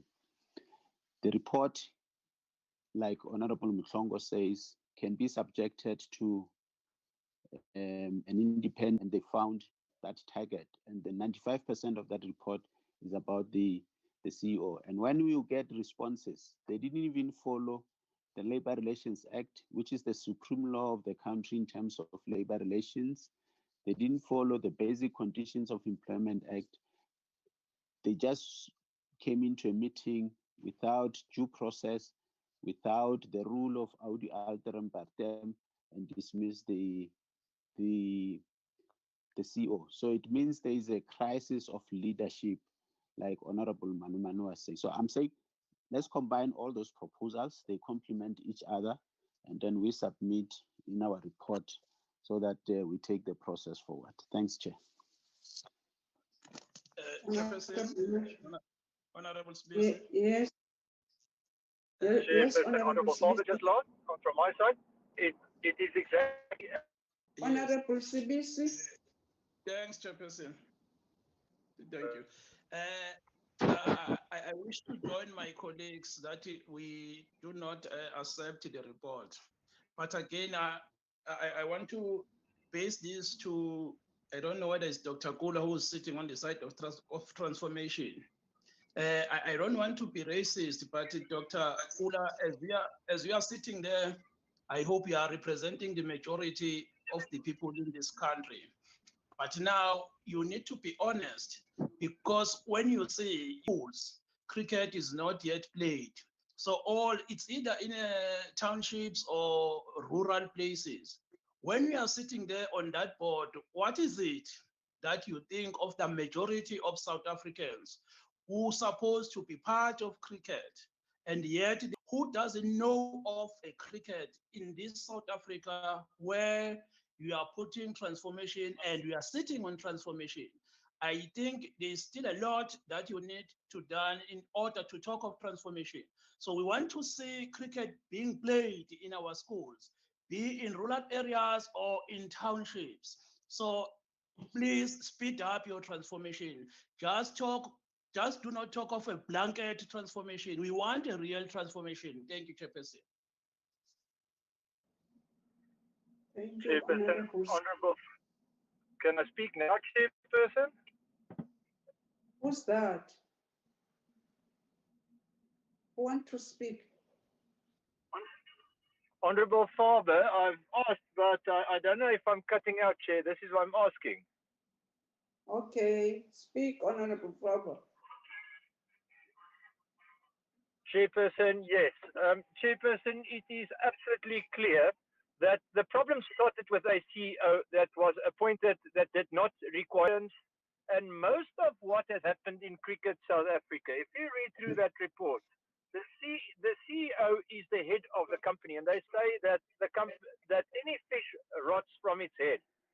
Now, if the CEO did not do what he was supposed to do, again I'm saying, you know, we're not looking at if a person is a nice guy. He must be the competent person to do the job. Now, for this reason, I think that he should take account. He was one of the people that appointed the CEO, Mr. Moru, and this is where the principal matter lays, that someone was appointed that was not qualified. And we see it in municipalities, we see this everywhere. So, Chairperson, I want us to get to the bottom of this and start by saying that the internal group of people must go on with this investigation. There should be time limits on this investigation. We can't wait another year. And that board members implicated must or resign or recuse themselves till the next AGM. Thank you, Chairperson. Thank you, Honorable Faber. Honorable members, let me take this opportunity to thank the honorable members to come to this South Africa delegation. I'm hoping that we've said we want to way forward. There are proposals on the table, and the secretary of this committee will write the proposal, and as a chairperson, I will take the proposal as they are. and I'll forward the proposal to the ministry as they are. Let me especially Advocate Jenkins that he was working with me the whole weekend. Thank you so much, Advocate. By this time, we're closing this part of meeting in order that you assistant anytime, Advocate. Thank you so much. Chairperson? Honorable. Yes, Honorable Mhlomo. So can we get a closing remark from from Mr. Skuman? Because you came with a proposal, I want to hear his take on the recommendation and other things that we've stated before we close the meeting. I think it will be fair for us to. Not force, Honorable Mhlomo. Honorable Chair, it would be my privilege to respond and thank you, Honorable Moshongo, for giving me that opportunity through the chair. I just want to answer a few critical questions for clarification. The Members' Council decided not to ask the board to step down did not include the Members' Council members that are on the board. The board members, it is very important that we understand that the board members that are conflicted are most definitely not involved in the investigation. The only part that they story. Insofar as the proposal to get some other independent people in, support and intervention of SASCOC is important to us.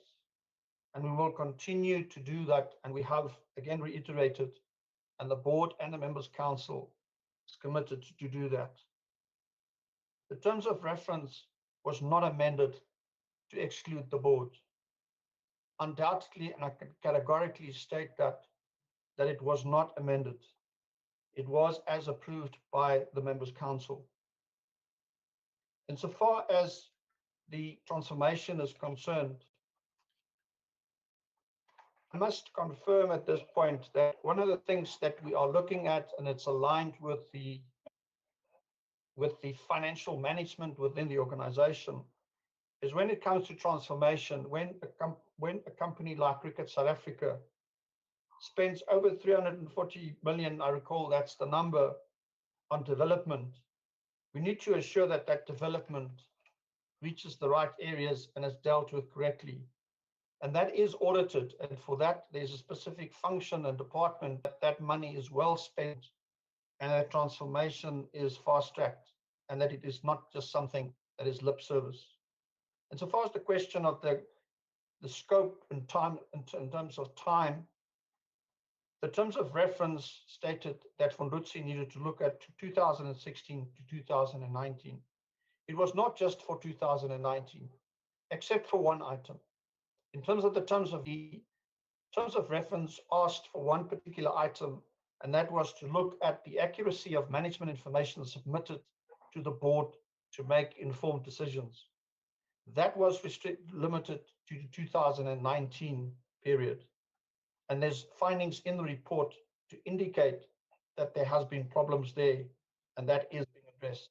Insofar as the global T20 is concerned, I concur with the honourable members of the Portfolio Committee that we need to perhaps reflect again of why did it fail. It was not part of the scope, but perhaps there needs to be, again, confirmation, communication, and self-reflection by all parties to clearly understand why it failed, because we need to learn from it. The fact of the matter is that the large loan amounts that the affiliates and members own Cricket South Africa is a direct consequence of the global T20 that did not happen. It is my understanding that that was addressed, but at this, and why did it fail?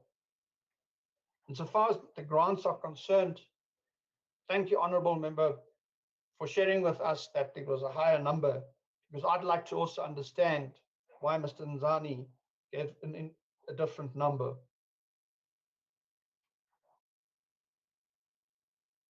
There are many challenges for Cricket South Africa. I agree with that. And since then, there's been a number of new appointees.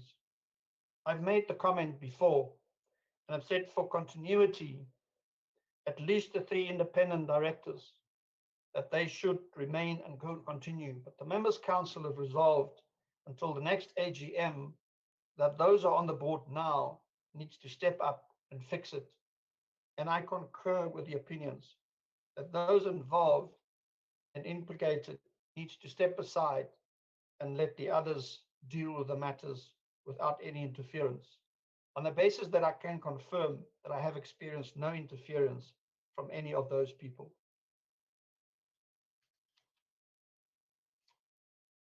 I'm concerned that to hear that there are stakeholders that they think we are not telling them the full truth.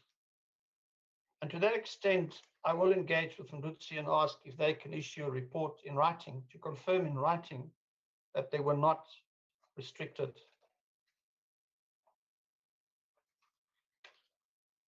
And so far as the comments of the Labour Relations Act and the Basic Conditions of Employment Act not being followed, Honourable Member, I need to give feedback in that due process was followed. There was extensive legal counsel with Labour lawyers because the process had to be followed in terms of his contract of employment. His contract of employment is not a permanent employee to the chairman of the board. And it was the chairman of the board with the rest of the board that had to lead the process, and it was prescribed within that context. And it is my understanding, and I have seen this before, that that process is within the Labour Relations Act and Basic Conditions of Employment Act. Honourable Member Faber, thank you for your contributions and your questions like all the others. You are correct that the problems seem to have started when the CEO was appointed not meeting minimum requirements, but that's not the only area. There are many others that needs to be fixed. There's other areas that have been identified. It is unfortunate that the report appears that we are targeting one individual and that we are targeting blacks. It is not the case. Ndutsi was asked to investigate. It was also true, and one must understand, that at the time, 3 senior executives were suspended by the CEO. So the capability to investigate was not there. They reported it was to summarize it because that content was provided to Mr. Moro, his lawyers, and to other members of the board. There are time limits that needs to be done. I can state to you today that I asked timelines for action items from management. And I will go so far as to say that there will be other board members that will at least raise their hand to confirm that those timelines were not accepted. And the board has asked for those timelines, and they have been to address this the way forward. It also evident from a privileged meeting for the first time in December. I regard him as a person that understands what needs to be done, and it is important and will continue to engage him. We understand that while we are not a public company, we are considered to be a public entity, that the community, the spectators, our sponsors, SACA, SASCOC, the ministry, the portfolio committee, and many other stakeholders are more interested and one would want to have, or what would normally be the place with a private non-profit company. We are in the public eye, and for that we have to step up and regain the trust. And the issue of racism, I can say to you that it is taken with tremendous focus from people, and when we recruited the 3 independents that are filling the positions, the casual vacancies, one of the critical requirements was that of transformation. And we have since then, they've been appointed, focused even more on transformation. And we have engaged with the ombuds, and he has inspired me personally to know that the appointment of the ombuds will bring about not just change, in cricket, and not just change in sport, but it will bring lasting change within South Africa. I thank you, Honourable Chair. Thank you, Mr. Schoeman, with those closing words. Again, I'm thanking everyone who has been taking the trouble to come back to our committee. We appreciate it. And by now, this part of meeting is closed. We've left with few minutes to finalize our day. Thank you so much. Appreciated that we must come back to our committee. Thank you so much. Now we'll go to the next item in the agenda. You may excuse us.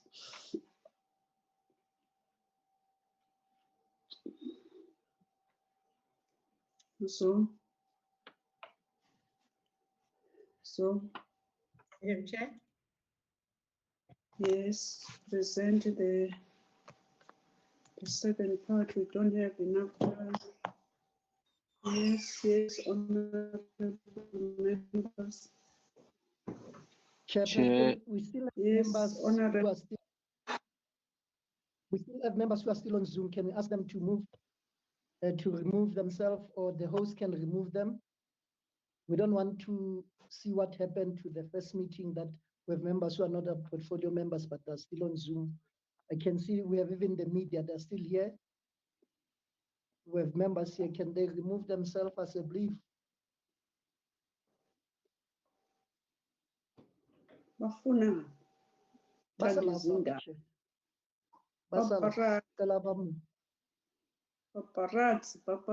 go.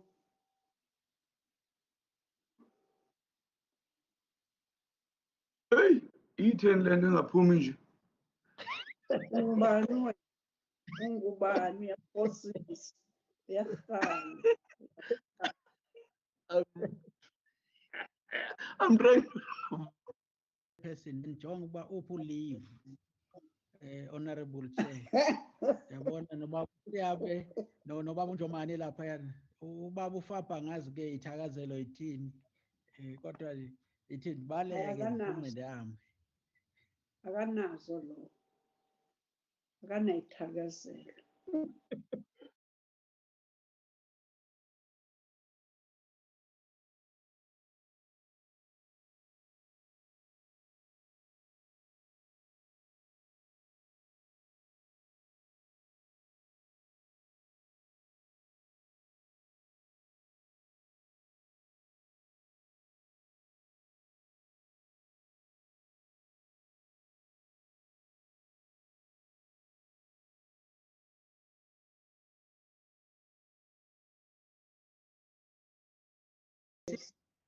And Dr. Mahlobo will present the report. Please, Dr. Mahlobo. Chairperson? Dr. Mahlobo? Yes, Doc. Chairperson? Yes, Doc. Yes, no, it's Tapo. It's Tapo Mhlongo, Chair. Chair, my proposal, we have 5 minutes. We've seen the report. Yes. I think it came to us 2 weeks, a week ago. And my proposal is, let's note the report, unless we need to deal with it now, but let's note it, and then we'll get it in our next meeting. That's my proposal, Chair.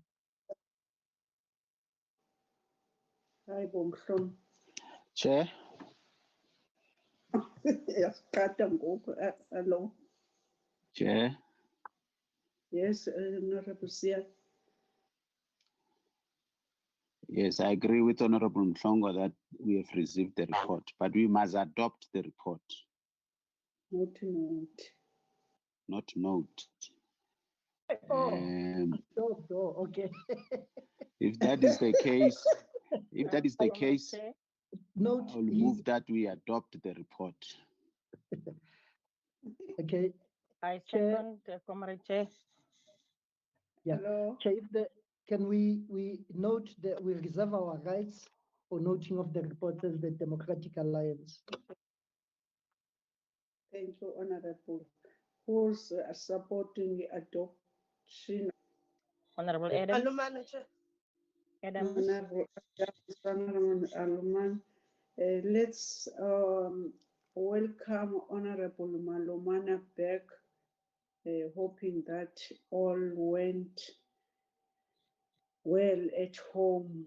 We do feel in a year that we lost very valuable people at home at your age, but that's the work of God.